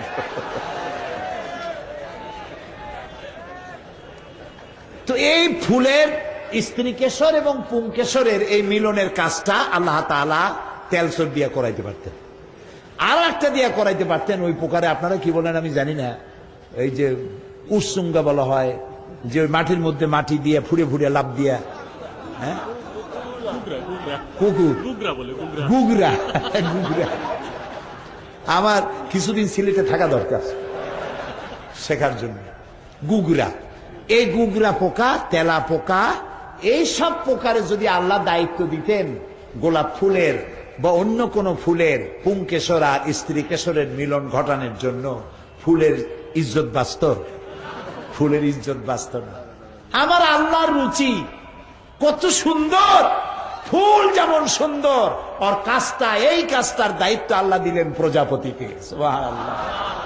প্রজাপতির দুই ডানায় কোন শিল্পী এত সুন্দর নান্দনিক শৈল্পিক সৌন্দর্য দিলেন! কি সুন্দর প্রজাপতির পাখা! কে একে দিল এত সৌন্দর্য? তাকায় থাকতে ইচ্ছেই করে। সুবহানাল্লাহ। আল্লাহ তাআলা বলছেন, দেখো তোমার নিজের দিকে তাকাও, কত সুন্দর করে আমি তোমারে বানাইছি। দুইটা চোখ দেখো, এই চোখের মধ্যে পানি আছে, কান্নার পানি না, কান্নার পানি তো আলাদা, কিন্তু সব সময় চোখে পানি আছে। চোখে পানি কেন? দিনের বেলা রাতের বেলায় পলিউশন, এই বাতাসের মধ্যে আছে অনেক জার, চোখের মধ্যে ঢুকতেছে, আর আল্লাহ হচ্ছেন রহমান, তোমার চোখটা তাড়াতাড়ি নষ্ট হয়ে যাবে, এই জন্য তুমি এত পয়সা কোথায় পাবা? প্রত্যেক দিন ওষুধ দিয়ে চোখ সাফ করা এটা সম্ভবপর নয়। এই জন্য আল্লাহ রাব্বুল আলামিন চোখের ভিতরে পানির মতো করে এক প্রকারের মেডিসিন রেখে দিয়েছেন, আর চোখের পলক মারার মধ্য দিয়ে, অটোমেটিক পলক পড়ার মধ্য দিয়ে প্রতি মুহূর্তে আল্লাহ তাআলা মানুষের চোখকে ক্লিন করে দিতেছেন। আবার দিলেন জিহ্বা, এমন একটা নরম জিহ্বা আল্লাহ দান করলেন, যেই জিহ্বার ভিতরে একটা চুল পড়লো টের পাওয়া যায়। আপনারা টের পান? সত্যি চুল পড়লো টের পাওয়া যায়। এত নরম জিহ্বা, এর থেকে নরম শরীরে আর কোন অঙ্গ প্রত্যঙ্গ নাই। জিহ্বাটাকে আল্লাহ এত নরম বানাইছেন, সুবহানাল্লাহ। এই জিহ্বাটা যেখানে বাস করে তার চতুর্দিকে অনেকগুলি শত্রু। চিনছেন শত্রুগুলো? দাঁত। কয়টা শত্রু? 32টা শত্রু এর মধ্যে এই নরম জিহ্বাটা থাকে। এখন এই নরম জিহ্বা শত্রুদের প্রতি কত রহম দিল জিহ্বা। দাঁতের মধ্যে যদি একটা চুল, ভাতের কণা, কাঁটা একটা ঢোকে, জিহ্বা সারাক্ষণ গুজাইতে থাকে, কতক্ষণ ওটার বাইর না করা পর্যন্ত সে বিশ্রাম নেবে না। শত্রুর প্রতি কি দরদ দেখছেন? এই জিহ্বারে, যে জিহ্বা তার দাঁতের সাথে এই সুন্দর ব্যবহার করে, সেই দাঁত অপেক্ষায় থাকে, সুযোগ পাইলেই মারে কামড়, রক্ত বাইর হয়ে যায়। জি, এই জিহ্বা এত নরম কেন? এই জিহ্বাটা, হুমায়ুন রশিদ চৌধুরী সাহেব মারা গেছেন, আল্লাহ তাকে জান্নাত নসিব করুন, বলে না আমি তাকে মহব্বত করি। এই সিলেটের মাটি, এই সিলেটের মাটি ফার্টাইল মাটি, উর্বর মাটি। এ মাটি জন্ম দিয়েছে অনেক ক্ষণজন্মা পুরুষ, অনেক রাজনীতিক, অনেক বড় বড় আলেম। এই যে মারা গেলেন সিলেট দরগা মসজিদের ইমাম, কত বড় আল্লাহর ওলি ছিলেন, আল্লাহ জান্নাত নসিব করুন, বলেন আমিন। তারপরে শাইখে কাতিয়া, শাইখে বরুণা, তারপরে হযরত মাওলানা নুরুদ্দিন সাহেব গহরপুরি, শাইখে কোরিয়া, এরপর মাওলানা মুসাইয়্যিদ সাহেব, কত বড় বড় আলেম, আমাদের ওস্তাদদের ওস্তাদ, সুবহানাল্লাহ।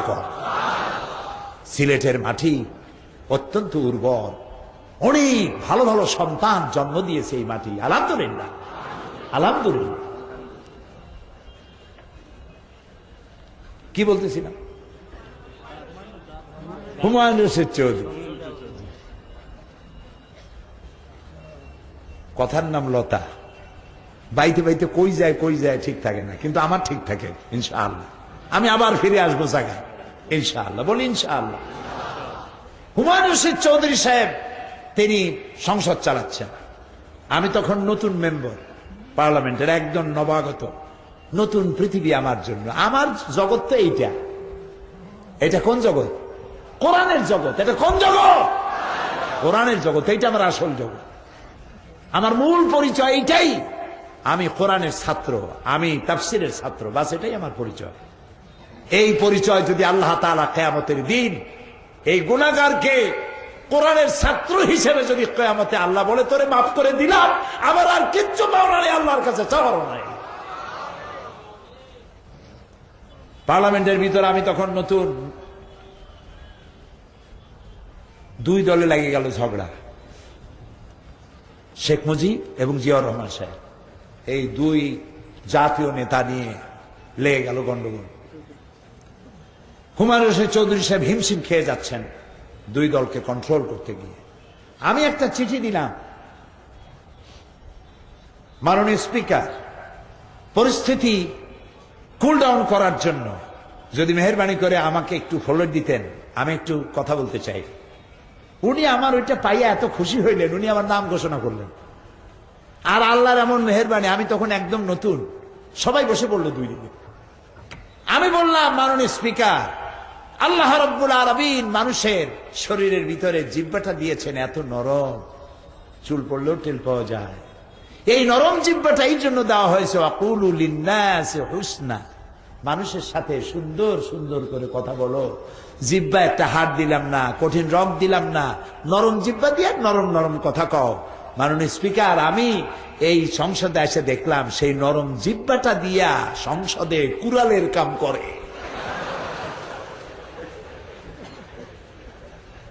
বাস একটা হাসাহাসির মধ্য দিয়া ঠান্ডা হলো।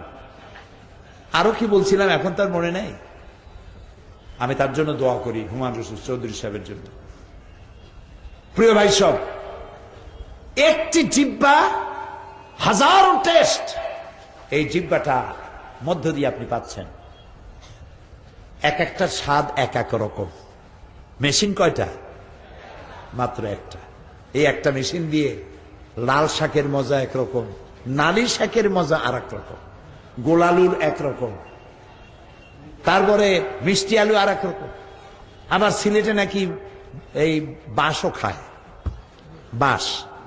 বাঁশগুলো যখন ওঠে তখন ওর উপরে একটা পাত্র দিয়ে রাখে, এরপর ওর মধ্যে পেঁচাইয়া কপির মতো হয়ে যায়, হয় না?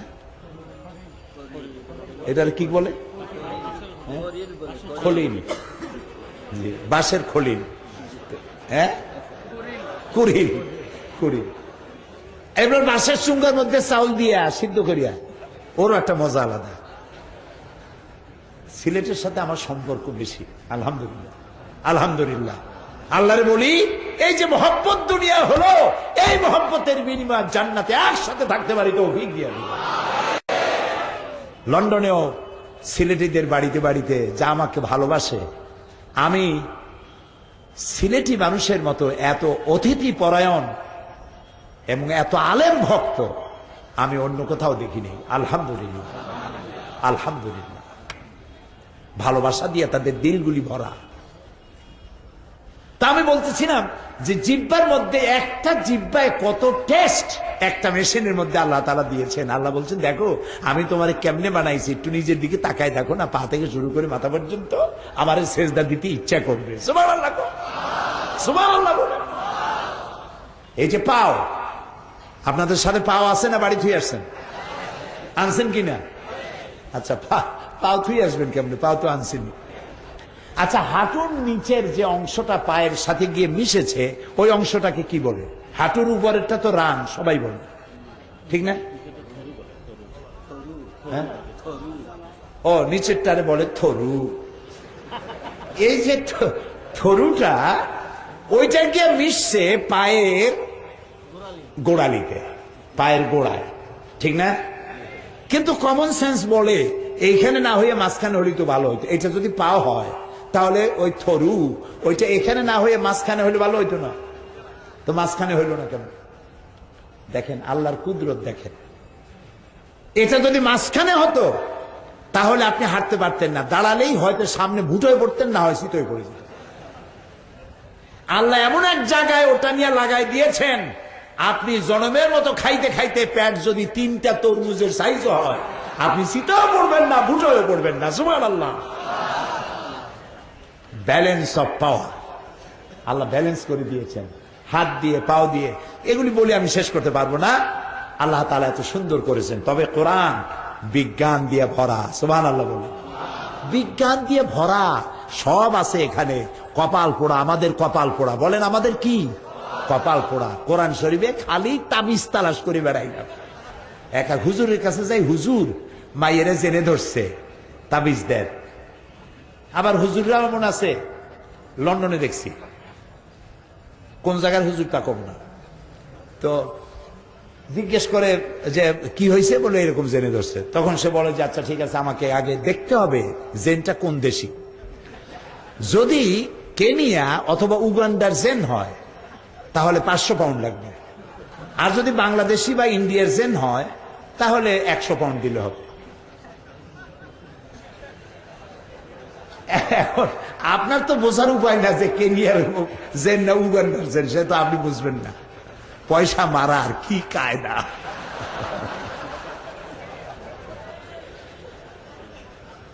এই পয়সা এভাবে মারতেই থাকবে যতদিন আপনাদের চোখ না খুলবে। চোখ খুলতে হবে। আর চোখ খুলে দেয় কে? কোরআন। চোখ খুলে দেয় কে? চিল্লায় বলো। কোরআন চোখ খুলে দেয়। তো কোরআনে কারীমের কাছে শুধু তাবিজি আনতে গেলাম, আহারে এ কোরআন বিজ্ঞান দিয়ে ভরা। এই যে এখন বিজ্ঞানীরা বলছে যে মানুষ তৈরি হয় যখন, তখন তার মধ্যে একটা জিন তৈরি হয়। সেই জিনের মধ্যে লেখা দেয়, জিন মানে কিন্তু ওই মেয়ে লোকদের যে জেনে ধরে সেই জেন না, কিন্তু ইংরেজি জিন। এই জিনের মধ্যে তার ভালো মন্দ বয়স ইত্যাদি সবকিছু জিনের মধ্যে লেখা থাকে। বিজ্ঞানীরা আজকে বলতেছে, আজ থেকে 1400 বছর আগে যে নবী লেখা জানতেন না, পড়া জানতেন না, ওমা তাদরি মাল কিতাব ওয়ালাল ঈমান, আপনি জানতেন না কিতাব কারে কয়, আপনি এটাও জানতেন না ঈমান কারে কয়। সুবহানাল্লাহ বলেন না? আমি শিখাইছি আপনারে। সে আল্লাহ তাআলা বলছেন, খালাকাহু ফাকাদ্দারাহু তাকদীরা, খালাকাহু ফাকাদ্দারাহু তাকদীরা। সৃষ্টি করেছি, খালাকাহু ফাকাদ্দারাহু, ফা না বলে খালাকাহু কাদ্দারাহু তাকদীরা বললো হয়ে যেত। ফা লাগলো কেন? ফা লাগানো হয়েছে খালাকাহু ফাকাদ্দারাহু। সৃষ্টি করেছি, 1 সেকেন্ড দেরি করি নাই, সঙ্গে সঙ্গে তার ভাগ্য নির্ধারণ করে দেওয়া হয়েছে। এক্স অ্যান্ড ওয়াই দুটো যখন মিল হয়ে গেল, সৃষ্টি হলো এবং তার ভাগ্য সেখানে লিপিবদ্ধ হয়ে গেল। কতদিন বাঁচবে?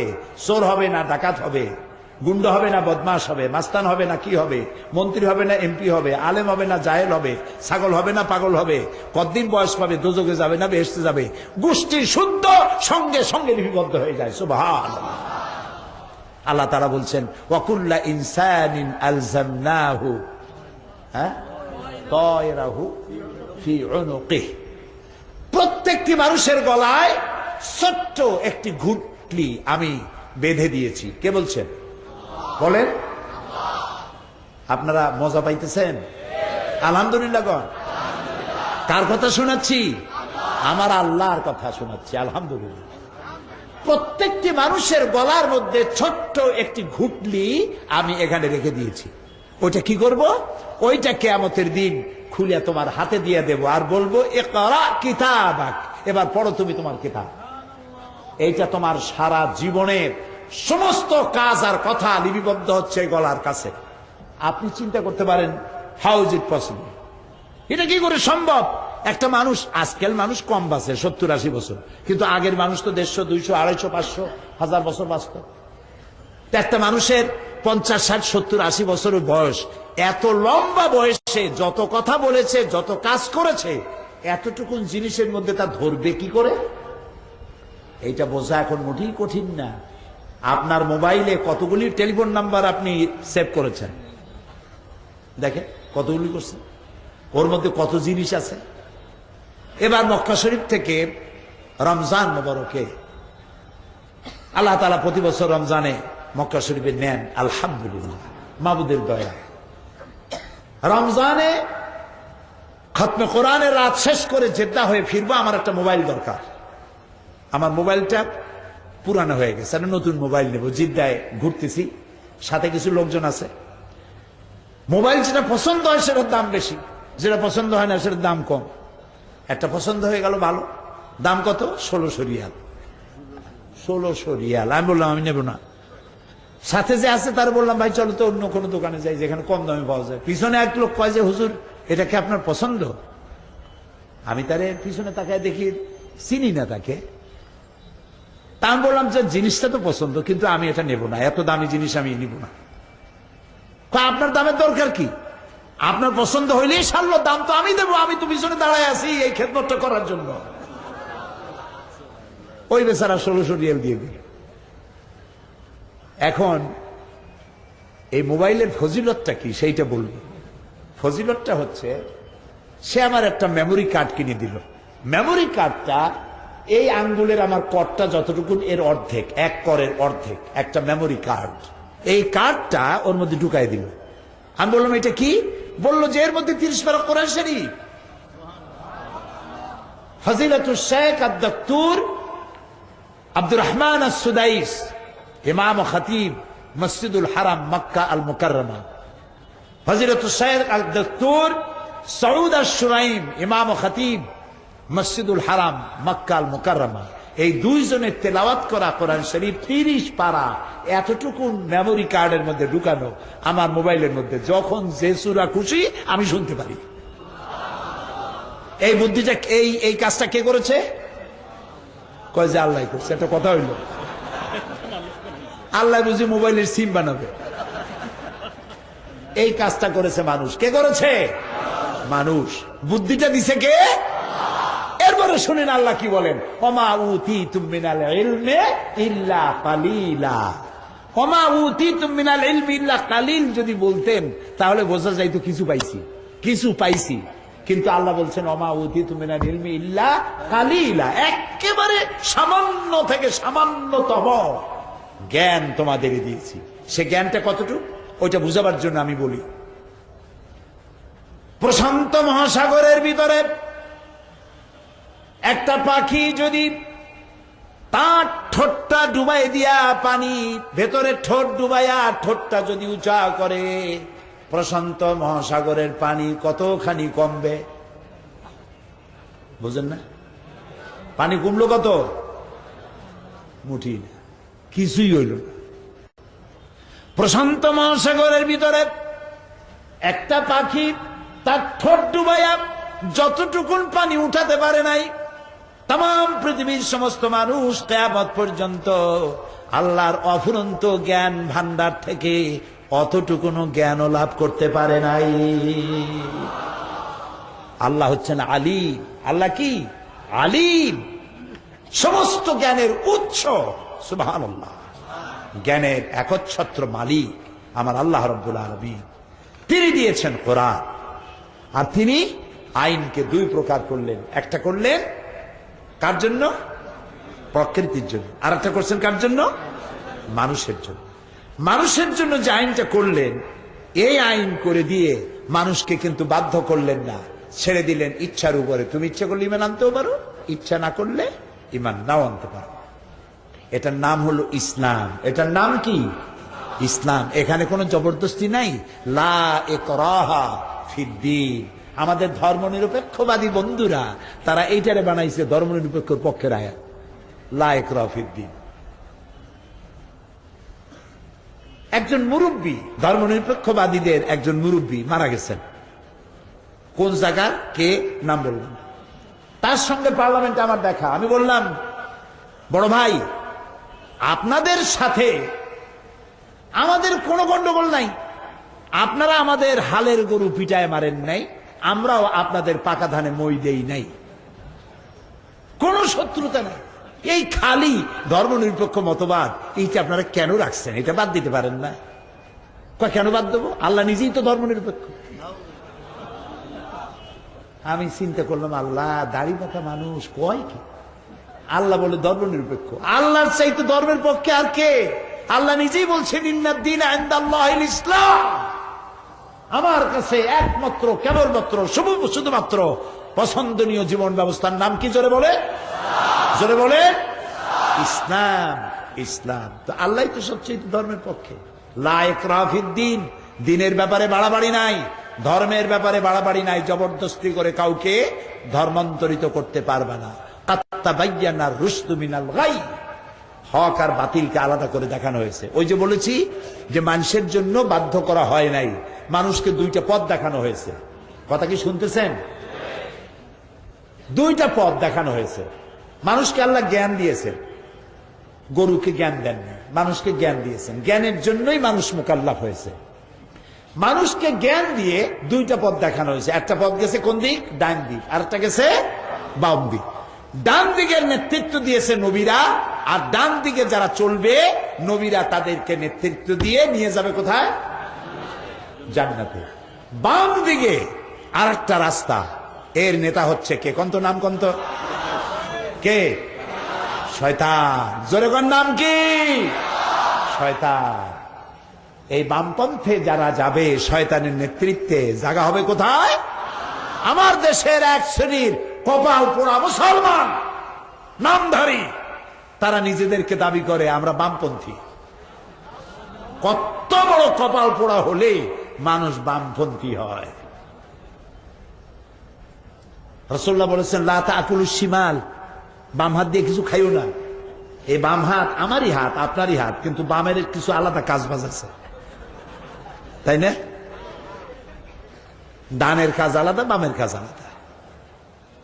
এই জন্য মুসলমানের সন্তান হইয়া বামপন্থী আন্দোলন করা কত বড় কপাল পোড়া, জায়গা হবে জাহান্নামে। নাউজুবিল্লাহ, বলেন নাউজুবিল্লাহ। আপনারা দেখবেন যত বামপন্থী আছে নাম মুসলমান, একটাও নামাজ পড়ে না। খুঁজে দেখেন, খুঁজে দেখেন। নির্বাচনের সময় দেখা যায় স্লোগান হয় অমুকের চরিত্র ফুলের মতো পবিত্র, নামাজ পড়ে না একক।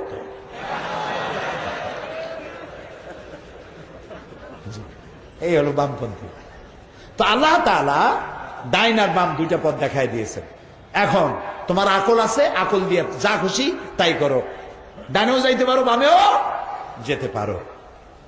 তবে আমি তোমাকে ইসলাম দিয়েছি, ইসলামী পথ হলো আসল পথ। এই পথে জোরাজুরি নাই, এ পথে কোনো বাধ্যবাধকতা নাই, মারধরি নাই, দাঙ্গা নাই, মারপিট নাই। রাসূলুল্লাহকে আল্লাহ তাআলা বলেছেন ইন্নামা আনতা মুযাক্কিরুন লাস্তা আলাইহিম বিমুসাইতির। হে নবী, আমি আপনাকে দারোগা বানাই নাই, উপদেশক। শুধু উপদেশ দিয়ে যান মানুষকে। হেদায়েতের মালিক কে? আল্লাহ তাআলা। আল্লাহ ইচ্ছে করলে কি না পারেন। যারা নামাজ পড়বে না, আল্লাহ যদি ফেরেশতাদের বলেন হজরে নামাজ পড়তে যেগুলো আসে নাই থাপড়াইয়া সবগুলোর দাঁত ফালায় দাও, পারতেন না? পারতেন না?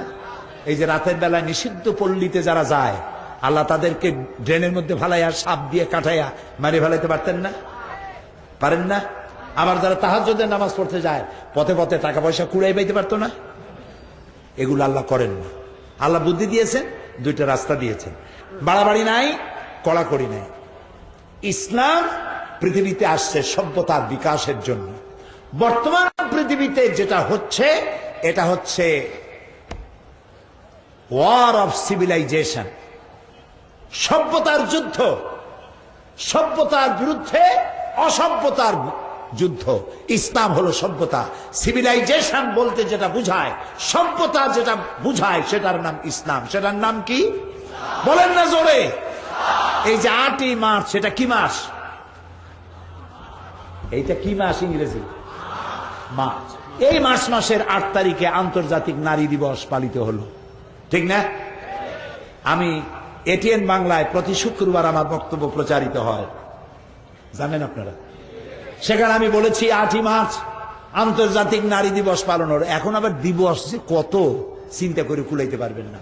আন্তর্জাতিক নারী দিবস, কন্যা দিবস, পিতৃ দিবস, মাতৃ দিবস, প্রবীণ দিবস, স্বাস্থ্য দিবস, তারপরে এই আসল কথা কই বলেছে ভালোবাসা, ভ্যালেন্টাইন, ভালোবাসা দিবস, সাংঘাতিক। এখন আবার শুনলাম নতুন আর একটা দিবস বেরিয়ে, সেটার নাম হলো আন্তর্জাতিক চিন্তা দিবস। তা আমি জিজ্ঞেস করলাম, ভাইরা এইটা আবার কি? এই যে আন্তর্জাতিক চিন্তা দিবস জিনিসটা কি? কয় যে আমরা বহুত চিন্তা করছি, বহুত চিন্তা করছি, অনেক চিন্তা ভাবনা করে তারপরে আমরা একটা সিদ্ধান্তে পৌঁছে গেছি। বললাম সেটা দল শুনতেই হয়, জিনিসটা কি? বললো যে সেটা হচ্ছে এই, আমরা আন্তর্জাতিক চিন্তা দিবসে প্রত্যেকটা পার্কে, আইল্যান্ডে এবং গাছের গোড়ায়, যে কোনো সুন্দর সুন্দর জায়গাগুলিতে আমরা সব একত্রিত হয়ে বসবো। তারপরে গভীর মনোযোগ সহকারে আমরা চিন্তা করে দেখব যে আসলে আমরা কোনো ব্যাপারে চিন্তা করছি কিনা। এটা হলো আন্তর্জাতিক চিন্তা দিবস। নেই কাজ তো খই ভাজ, কোনো কাজ না থাকলে যা হয়। তো আন্তর্জাতিক নারী দিবস, আমি বললাম নারীর মর্যাদা। একদিন আপনারা নারী দিবস পালন করলেন, র্যালি করলেন, সমাবেশ করলেন, মিছিল করলেন, কবি, সাহিত্যিক, দার্শনিক সবগুলি আইনা বক্তৃতা, কবিতা, ছড়াছড়ি ইত্যাদি সব করলেন। নারীর মর্যাদা কি আদায় করতে পারলেন? নারীর সম্মান কি আদায় করতে পারলেন? নারী অধিকারের মানিকেই যে বেলি রোডের ঢাকার বেলি রোডে রাস্তার ফুটপথে পা ঝুলাইয়া পরের ছেলে আর পরের মেয়ে এক জায়গায় বসে বসে চিনাবাদাম চাবানো, এটা কি নারীর অধিকার?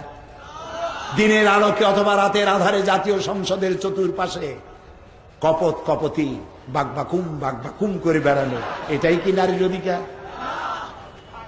নাউজুবিল্লাহ, এটা নারীর অধিকার নয়। নারীর সম্মান ইসলাম দিয়েছে, সুবহানাল্লাহ। সেটাও আজকে আমার বিষয় নয়। ভালোবাসা দিবস, ভালোবাসা দিবসের ভণিতা তো তারাই করবে যাদের ভালোবাসা জীবনে নাই। আমার প্রত্যেকটা দিন ভালোবাসা।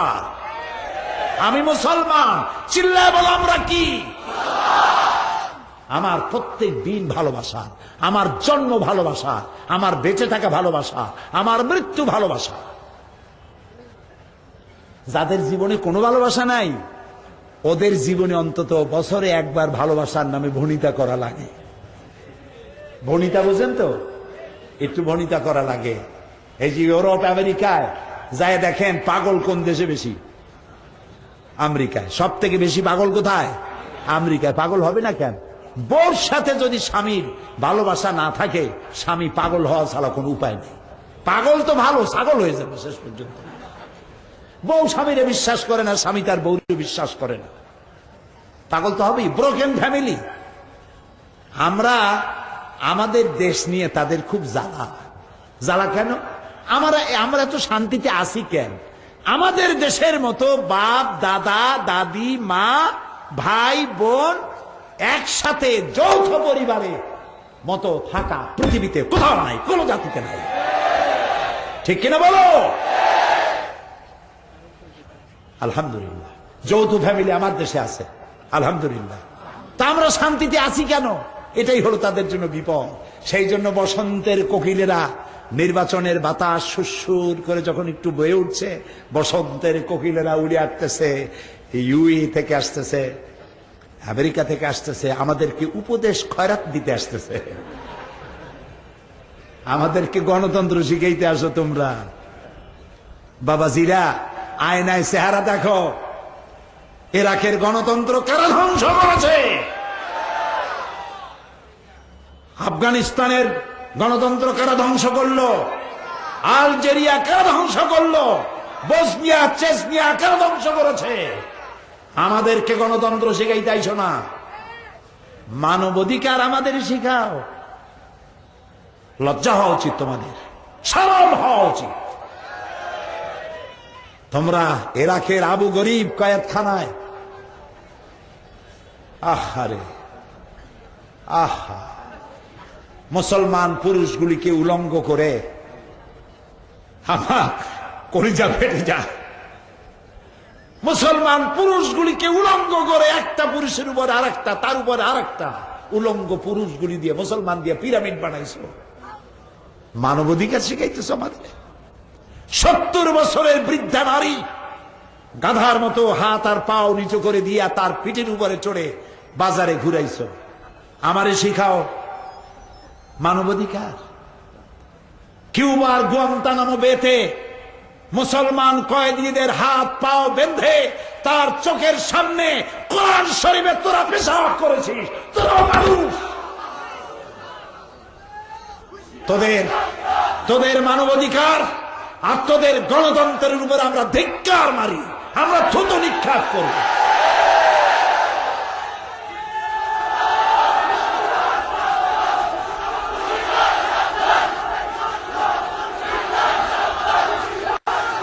প্রিয় ভাই সব, হুঁশিয়ার সাবধান দেখাম নাই, আমরা সাবধান হই আগে। আমরা আগে সাবধান করি। আমি কোরআন শরীফ সামনে নিয়ে কোন জাতিকে আমি অভিশাপ দিতে চাই না। আমি আল্লাহর কাছে দোয়া করি, আল্লাহ তাআলা এই অবুঝদেরকে তুমি হেদায়েত দাও। মুসলমান যে সেরা জাতি তা তাদের বোঝার তৌফিক দিয়ে দাও। আমার রসুলের কাছেও বন্দী এসেছিল। রসুল্লাহর কাছে বন্দী আসে নাই? রসুল্লাহর কাছে বন্দী আসে নাই? আরে ভাই কথা বল না কেন? রসুল্লাহ কি ব্যবহার করেছেন? বলেছেন তুমি একটা বন্দী যদি 10টা লোককে জেনারেল লিটারেসি 10টা লোককে যদি অক্ষর জ্ঞান সম্পন্ন করাতে পারো, স্বাক্ষর জ্ঞান শিখাইতে পারো, এর বিনিময়ে তোমার মুক্তি দিয়ে দেবে। বন্দীদের খাবারের অভাব নাই, পড়ার অভাব নাই, কোনো কষ্ট নাই, খাবার পড়া সব পাইতেছে। আমার মূর্খ লোকদেরকে শিখাও, তোমরা তোমাদেরকে মুক্তি দিয়ে দেবো। সুবহানাল্লাহ। আমার এই কোরআন শরীফের মধ্যে আমার আল্লাহ বলেছেন, কারো দেবতাকে গালি দিবা না। সুবহানাল্লাহ কইতে ইচ্ছা করে না? কারো মন্দির ভাঙবা না, কারো গির্জা ভাঙবে না, আমার আল্লাহ বলেছেন। ইসলাম সব থেকে সহনশীল পৃথিবীতে। সুতরাং আমাদেরকে গণতন্ত্র, মানবাধিকার এইসব জিনিস আমাদেরকে শিখাইতে আইসো না, বরং তোমরা তোমাদের আয়নায় তোমাদের চেহারাটা দেখো, তোমাদের চেহারা শরীফ একটু ভালো করে দেখো। এই যে কদিন আগে ওহাইও এবং ফ্লোরিডায় কি হইল, রেটিনা আর কি রেটিনা না কি বলে না বলে, হ্যাঁ ক্যাটেরিনা, রিটা আর ক্যাটেরিনা, এইসব আমরা শুনি নেই। তোমরা পাপ করবা মডার্ন, আল্লাহর আযাবও হবে মডার্ন আযাব। যে ধ্বংস হয়েছে 100 বছরের মধ্যে এই সব শহর তারা আর করতে পারবে না। তোমরা কি করেছো সেখানে দুস্থদের, দুর্গতদের সাহায্যের নাম করে এমন মেয়েরও কম আছে যাদেরকে তোমরা ধর্ষণ করো নাই। আমরা গরিব হতে পারি, আমার দেশ গরিব হতে পারে, কিন্তু ডিজাস্টার হলে পরে, ঘূর্ণিঝড় হলে পরে, অথবা জলোচ্ছ্বাস হলে পরে, কোন এলাকা বিধ্বস্ত হলে পরে আমার দেশের লোকেরা সাহায্য দিতে গিয়ে নারী ধর্ষণ করেছে, এই দৃষ্টান্ত বাংলাদেশে নাই। কাজে আমাদেরকে শিখাইতে আইসো না। প্রিয় ভাই সব, সেই জন্য বলি সকলকে, আমরা আমাদেরকে চিনতে শিখি। আমার নাম মুসলমান, আলহামদুলিল্লাহ বলে।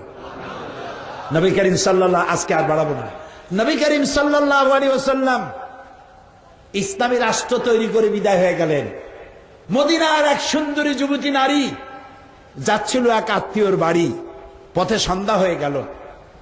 তারপরে সে চিন্তা করলো, অবিবাহিতা যুবতী নারী, সারা জীবনের লালিত সতীত্ব আজ আমার শেষ হয়ে যাবে যদি কোনো পরপুরুষের সামনে পড়ি। শুনতেছেন? ইতিহাস সোনার অক্ষরে লেখা থাকবে কিয়ামত পর্যন্ত। যুবতী নারী, সন্ধ্যা হয়ে গেল মরুভূমির ভিতরে, নির্জন মরুভূমি, দেখতে পেল এক যুবক পুরুষ তার দিকে আগায় আসতেছে। যুবক পুরুষকে আসতে দেখে ভয় পেয়ে বসে পড়েছে, গায়ের রক্ত হিম শীতল হয়ে গিয়েছে। এক্ষুনি আমার সতীত্ব সব শেষ। অলংকার তো যাবেই, ওটা তো কোনো ব্যাপার না, কিন্তু আমার জীবনের, একটা নারীর জীবনের সতীত্ব হচ্ছে তার শ্রেষ্ঠ সম্পদ। যুবক এই অন্ধকারের ভেতরে যুবতীটির সামনে এসে দাঁড়াবে। যুবতীর চোখের দিকে তাকায়ছে যুবক ছেলেটি, রক্ত ফ্যাকাশে চেহারা যুবতী। যুবক বলছে, মা, আমাকে দিয়ে তোমার কোনো ক্ষতি হবে না, আমাকে দিয়ে তোমার কোনো অনিষ্ট হবে না। মা, তুমি ভয় পাচ্ছ কেন? তুমি কোথায় যাবে আমাকে বলো, আমি নিরাপদে তোমাকে পাহারা দিয়ে তোমার গন্তব্যে পৌঁছে দেব। আমার পরিচয় শোনো, আমি মুসলমান। আল্লাহু আকবার। ইসলাম এই মুসলমান তৈরি করেছিলেন। ইসলাম দিয়ে পৃথিবীতে রাসূলুল্লাহ এই ইসলাম নিয়ে এসেছিলেন, আর এই মুসলমান তিনি তৈরি করেছিলেন। আমি এবার মিশর সফর করেছিলাম। মিশরের জীবনে আমার মিশরে যাওয়া হয়নি, এবার আল্লাহ তাআলা আমাকে মিশর যাওয়ার তৌফিক দিয়েছিলেন। আরবি এক প্রবাদ আছে, মান লাম ইয়ারাল মিসরা লাম ইয়ারাদ দুনিয়া। যে মিশর দেখে নাই সে নাকি দুনিয়া দেখে নাই। আমি আমার 5 দিনের অভিজ্ঞতায় দেখলাম যে সত্যি মিশর না দেখলে দুনিয়া দেখা হয় না। হাজারো সভ্যতার লালন ভূমি মিশর। কি দেখলাম সেখানে সেটা আজকে বলবো না, কালকে বলবো ইনশাআল্লাহ, যদি আল্লাহ কালকে বাঁচায়। আপনারা মনে করাই দিয়ে কালকে বলবো। আজকে বলতে চাই যে ইসলাম আল্লাহ তাআলা আমাদেরকে দিয়েছেন একটা নিয়ামত, আলহামদুলিল্লাহ বলি। এখানে কোনো বাড়াবাড়ি নাই। আল্লাহর আইন কি? এই যে আল্লাহর আইনের জন্য মারামারি হচ্ছে। শেখ রহমান আর একটা কি, এর সিদ্দিকুল্লাহ বলবেন, বাংলা আমার মায়ের ভাষায় শয়তানের নামের সাথে বাংলা জোড়া বাংলা নামের অপমান করা হবে। ওরা সিদ্দিকুল্লাহ বলুন,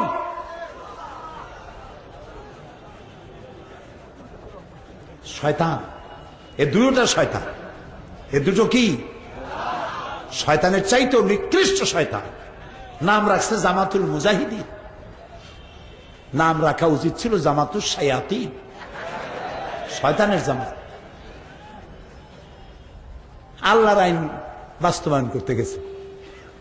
কিভাবে বাস্তবায়িত করবে? বোমা মাইনে। কেন বোমা মারবা? বোমা মারতে হবে কারণ আল্লাহ নিজে বলেছেন, ওমান লাম ইয়াহকুম বিমা আনজালাল্লাহু ফাউলাইকা হুমুল কাফিরুন। যারা বিচার ফয়সালা করে, আল্লাহর আইন ছাড়া বিচার ফয়সালা করে, ওরা কাফের। সুতরাং বাংলাদেশে যত বিচারপতি আছে সব কাফের, এগুলারে মারো।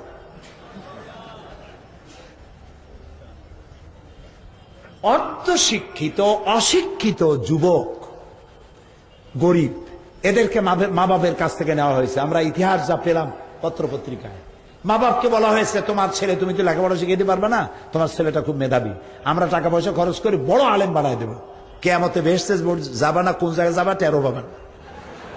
তো মা বাপ মনে করেছে বিনা পয়সায় যদি এত বড় আলেম হয়, তা আচ্ছা ঠিক আছে নিয়ে যাও। 2-2.5 বছরের মধ্যে মা বাপের সাথে দেখা নাই, বোনের আদর নাই, ভাইয়ের যত্ন নাই, বন্ধুদের সংস্পর্শ নাই, মা বাপের সাথে সাক্ষাৎ নাই। সমাজ সম্পর্কে তাদেরকে বিদ্রোহ করে তোলা হয়েছে। বলা হয়েছে এই সমাজ গণতন্ত্র হারাম। দেখেন না বাংলাদেশের বিভিন্ন দেওয়ালে দেওয়ালে লেখে গণতন্ত্র হারাম, বাইনাত পত্রিকার নাম দিয়া। দেখছেন আপনারা? গণতন্ত্র হারাম, নির্বাচন হারাম, ভোট হারাম, লং মার্চ হারাম, তাহাজ্জুদের নামাজ জামাতে পড়া হারাম, মেয়ে লোকেরা ঈদের নামাজে যাওয়া হারাম। আমার মনে হয় যে এই জাহেলের কাছে একখানা কিতাব আছে, কিতাবের নাম হলো কিতাবুল হারাম। ওখানে হারাম ছাড়া কিছু নাই, সব হারাম। শয়তান, জোরে বলেন কি? আরে ভাই, গণতন্ত্র যদি হারাম হয়, বোঝেন কথা, নির্বাচন আর গণতন্ত্র যদি হারাম হয়, তাহলে সরকার গঠনের পদ্ধতি কি? নবী করিম সাল্লাল্লাহু আলাইহি সাল্লাম যদি বলতেন ইন্তেকালের সময় যে আমার মেয়ে নেতৃত্ব দেবে, আমার স্ত্রী নেতৃত্ব দেবে, কার বাবার হিম্মত ছিল প্রতিবাদ করা? বলেন। হযরত আবু বকর, ওসমান, আলী রিদওয়ানুল্লাহ তাআলা আলাইহিম আজমাইন, তারা ইন্তেকালের সময় যখন জিজ্ঞাসিত হয়েছেন আপনার পরে নেতৃত্ব কে দেবে, কি জবাব দিয়েছেন তারা? তারা বলেছেন, তোমাদের মধ্যে যে ব্যক্তি আল্লাহকে সব থেকে বেশি ভয় করে এবং বেশি যোগ্য দক্ষ, তাকে তোমরা নেতা বানায় নিও। এটাই গণতন্ত্র, এরই নাম গণতন্ত্র। এখন বিচারপতি মারা শুরু হয়ে গেল, বিচারপতি মারা। বিচারপতির সামনে যাচ্ছে, ইয়া আলী বলে মারতেছে বোম। জালগাড়িতে তো মারলো দুইটা শেষ। বিচারপতি, একটা হিন্দু একটা মুসলমান, ধরা পড়লো। এরপরে বরিশালে জিজ্ঞাসাবাদ হল, ইন্ট্রোগেশন করা হলো, তুমি কেন মারছো? কয় যে ও যে আল্লাহর আইন চালু করে না। তুমি কি চাও? আমি আল্লাহর আইন চাই। আরে বেটা, তুই তো এখন মরবি, আমি যদি মরো তো কি হবে? কয় তো আমি মরলে তো শহীদ হয়ে যাব। আরে বেটা, তুই শহীদ হবি? তুই তো মানুষ খুন করে এসেছিস। চট্টগ্রামে বোমা মারলো, আত্মঘাতী বোমা। এই বোমায় পুলিশ, কর্তব্যরত পুলিশের গায়ে বোমা লাগলো, পুলিশের গোস্ত ছিটকে গাছে উঠল, বিল্ডিং এর দেওয়ালে লাগলো। এই দৃশ্য টেলিভিশনে দেখলাম। নিহত পুলিশের টুকরা টুকরা গোস্ত পড়ে আছে এক জায়গায়, গাছের সাথে ঝুলানো। তার জুতা, তার জামা, তার বুট, তার মাথার হেড এ পড়ে আছে এক জায়গায়। আর তার পাশে তার এক সহকর্মী পুলিশ, এই খণ্ড বিখণ্ড পুলিশের দেহের পাশে দাঁড়ায় এক জীবিত পুলিশ দাঁড়ানো, দুই চোখ দিয়ে পানি বেয়ে বেয়ে পড়তেছে। কি অপরাধ করেছে এই পুলিশ? বাংলাদেশের পুলিশ বাহিনী সব থেকে কম বেতনে বেশি সার্ভিস দেয়। ওদের রাত নাই, দিন নাই, ওদের শীত নাই, ঈদ নাই, হওয়া নাই, মরা নাই, 24 ঘন্টা ডিউটি করে কম পয়সায়। এই পুলিশটাকে মারলে তার ছোট্ট একটা মেয়ে তার বাপের লাশ দেখে দৌড়াচ্ছে, আর এক একজনকে জড়ায় ধরে বলছে, আমার বাপের অপরাধ কি? আমার বাপের মারলো কেন? কি জবাব দেবে? আত্মঘাতী বোমা মারতে গিয়া দুইটা হাত দুটা পা উড়ে গেছে এক শয়তানের। তারে নিয়ে গেছে, ওরে পানি দিল হসপিটালে, পানি চাইলো যে পানি খাবো, পানি দিল, কয় যে তুমি মুসলমান না? নার্সকে জিজ্ঞেস করছে তুমি মুসলমান? বলে হ্যাঁ মুসলমান। তো বাম হাত দিয়ে পানি দাও কেন? বাম হাতের পানি আমি খাবো না। কত বড় সুবিশা! মানুষ খুন করে ধুয়ে আসছে, ও এখন তালাশ করতেছে বাম হাত আর ডাইন হাত। তা আমি চট্টগ্রাম তাফসীর মাহফিলে ওয়াজ করতে গিয়ে বলছিলাম যে একজনের মদ খাওয়ার অভ্যাস ছিল, লোকটার ছিল মোষ। আছে না কিছু লোক মোষ রাখে খুব, দেখবেন টেলিভিশনেও দেখা যায়, বক্তৃতা করে। এত মোষ যে সব মোষ এক জায়গায় করলে জুতের একটা ব্রাশ হয়। এই রকমের মোষ দিয়া মুখ ঢাকা, দিনের আলোতেও বোঝার উপায় নাই যে লোকটা হাসে না কান্দে।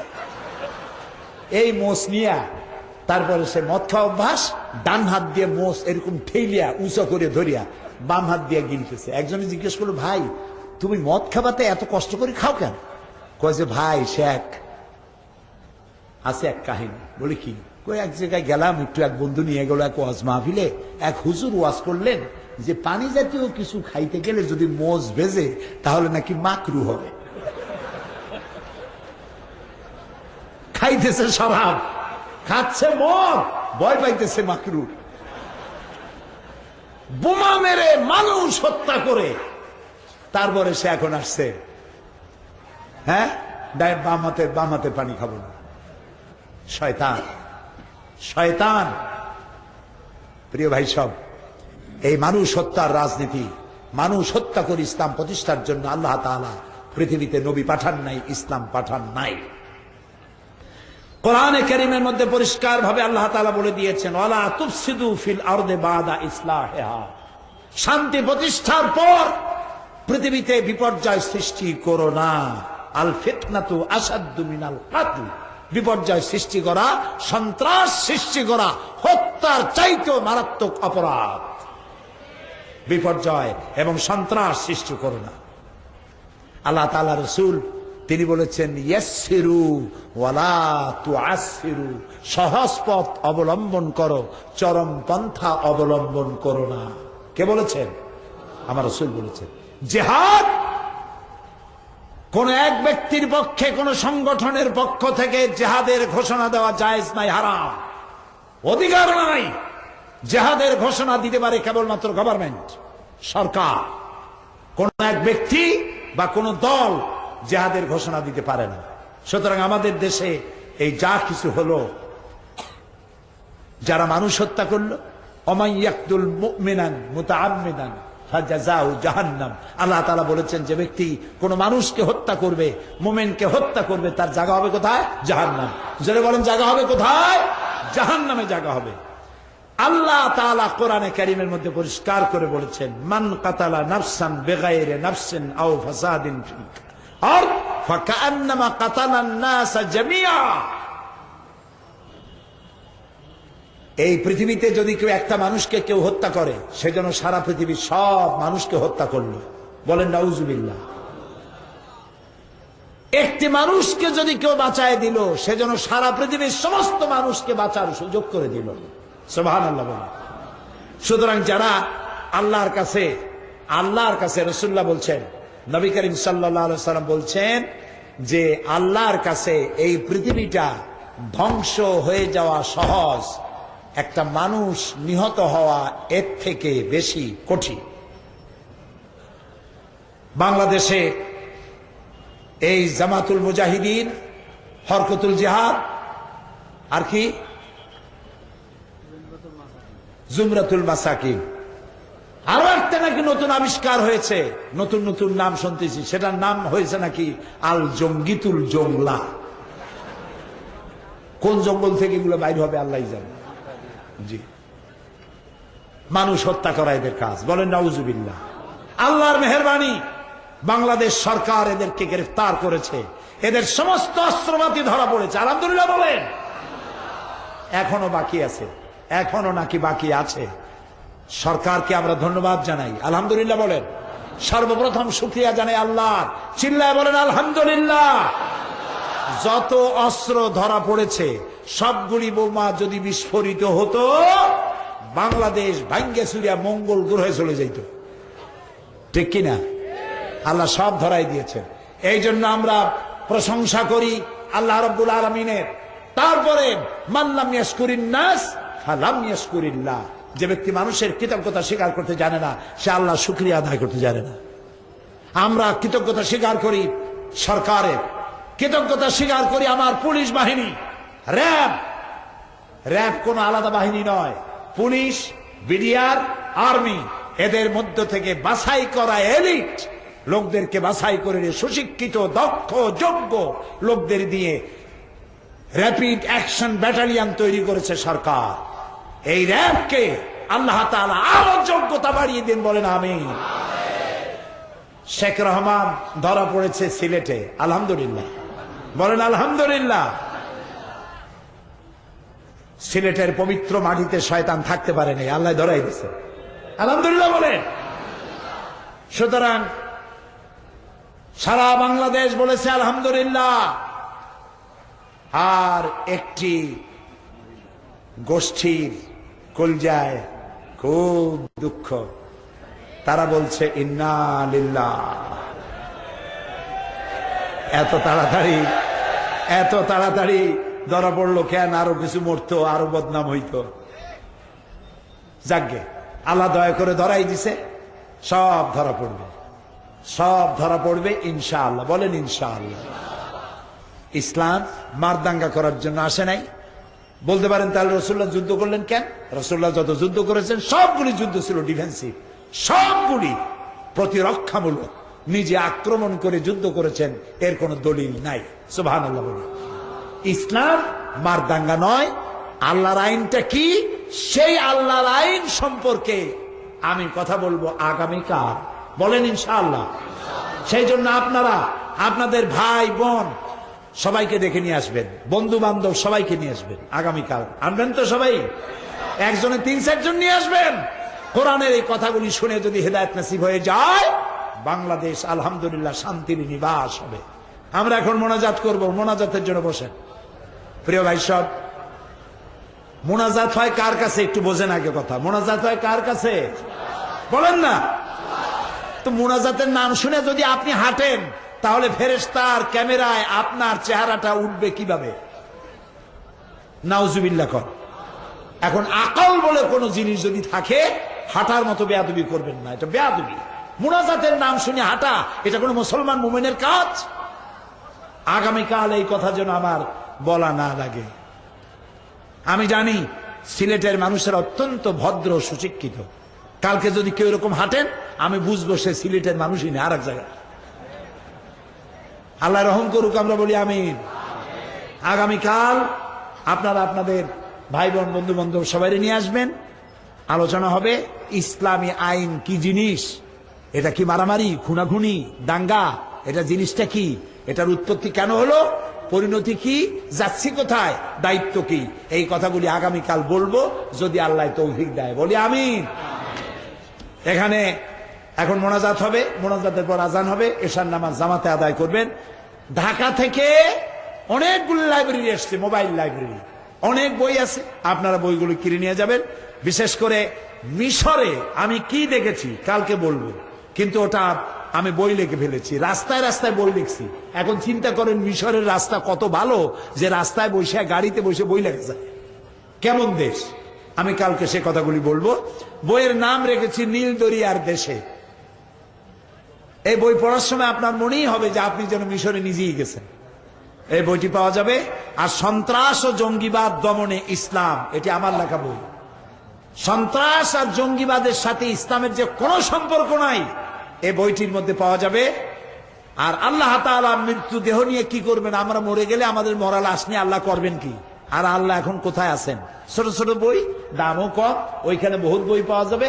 আর আমাদের ইসলামী আন্দোলনের, সারা পৃথিবীর ইসলামী আন্দোলনের নেতা, মুরব্বী, অধ্যাপক গোলাম আজম সাহেবের লেখা 2টি বই। একটা হলো বাংলাদেশ ইসলামী ঐক্য প্রচেষ্টার ইতিহাস, আরেকটি হচ্ছে পরিপূর্ণ জীবন বিধান হিসাবে ইসলামের সহজ পরিচয়। উনি যেমন সহজ করে বলতে পারেন, সহজ করে লিখতেও পারেন। কাজেই ওনার লেখা এই 2টি বই পাওয়া যাবে ওখানে। আরো অনেক বই আছে, আপনারা ওখান থেকে খুঁজে নিয়ে যাবেন, আপনারা পড়বেন। আল্লাহ তাআলা তৌফিক দান করুন। মুনাজাতের পরে আজান, আজানের পরে নামাজ। আল্লাহুম্মা আমিন। ربنا ظلمنا أنفسنا وإن لم تغفر لنا وترحمنا لنكونن من الخاسرين। আয় আল্লাহ তাআলা, হাজার হাজার মুসলমান নরনারী দীর্ঘক্ষণ তোমার দ্বীনের কথা আমরা শুনেছি, মেহেরবানি করে আমাদের জিন্দেগীর গুনাহ খাতাকে মাফ করে দাও রব্বুল আলামিন। আমাদের মা বাপ মুরব্বী যারা দুনিয়া থেকে বিদায় হয়ে গেছে, কবরগুলিকে জান্নাতের টুকরায় পরিণত করে দাও। রব্বির হামহুমা কামা রব্বায়ানি সগীরা। পড়েন সবাই, রব্বির হামহুমা কামা রব্বায়ানি সগীরা। আয় আল্লাহ তাআলা, পৃথিবীতে মুসলমানেরা যত জায়গায় বিপদে আছে, সমস্ত বিপদগ্রস্ত মুসলমানদের আল্লাহ তুমি সাহায্য করো। আয় আল্লাহ তাআলা, আমাদের প্রিয় জন্মভূমি বাংলাদেশের উপরে রহমত নাজিল করো রব্বুল আলামিন। আমাদের পুলিশ, আমাদের র্যাব, আমাদের আর্মি, আমাদের সেনাবাহিনী, তারা যে যোগ্যতার সাথে কাজ করতেছে, যত দুষ্ট ইসলামের নামে, তোমার আইন প্রতিষ্ঠার নামে যারা ভুল পথে পরিচালিত হয়েছে, আল্লাহ তুমি তাদের হেদায়েত করো আর দুষ্টদের তুমি ধরায় দাও। এদের মদতদাতা কারা, এদের সাহায্যকারী কারা, এদের পরামর্শদাতা কারা, সবগুলিকে জাতির সামনে চেহারা খুলে দাও। আল্লাহ তাআলা, আগামীকাল এই মাহফিল শেষ হবে, তুমি দয়া করে আগামীকালকের মাহফিল সফলভাবে মাহফিল পরিচালনার সুযোগ করে দিও। এবং এই মাহফিলের আয়োজন করে আঞ্জুমানে খেদমতে কোরআন 31 বছর ধরে মাবুদ তোমার কোরআনের খেদমত তারা করছে। বিশাল আয়োজন, বিশাল প্যান্ডেল, লাইট, মাইক, মঞ্চ ইত্যাদি, অনেক খরচ হয় তাদের। আল্লাহ তাআলা সিলেটি ভাই বোনদেরকে আঞ্জুমানে খেদমতে কোরআনের এই বিশাল খেদমতে শরীক হওয়ার মতো আর্থিকভাবে সহযোগিতা করার তৌফিক সকলকে দান করে দিও। সবাই যেন যাওয়ার সময় টাকা দিয়ে যায়, এবং আগামীকাল টাকা নিয়ে এসে আঞ্জুমানে খেদমতে কোরআনের সমাজ গঠনমূলক কাজে বেশি পরিমাণে সহযোগিতা করতে পারে, এই তৌফিক আল্লাহ তুমি দিয়ে দিও। ربنا تقبل منا إنك أنت السميع العليم وتب علينا إنك أنت التواب الرحيم سبحان ربك رب العزة عما يصفون وسلام على المرسلين والحمد لله رب العالمين واجعل آخر كلامنا عند الموت لا إله إلا الله محمد رسول الله। السلام عليكم ورحمة الله।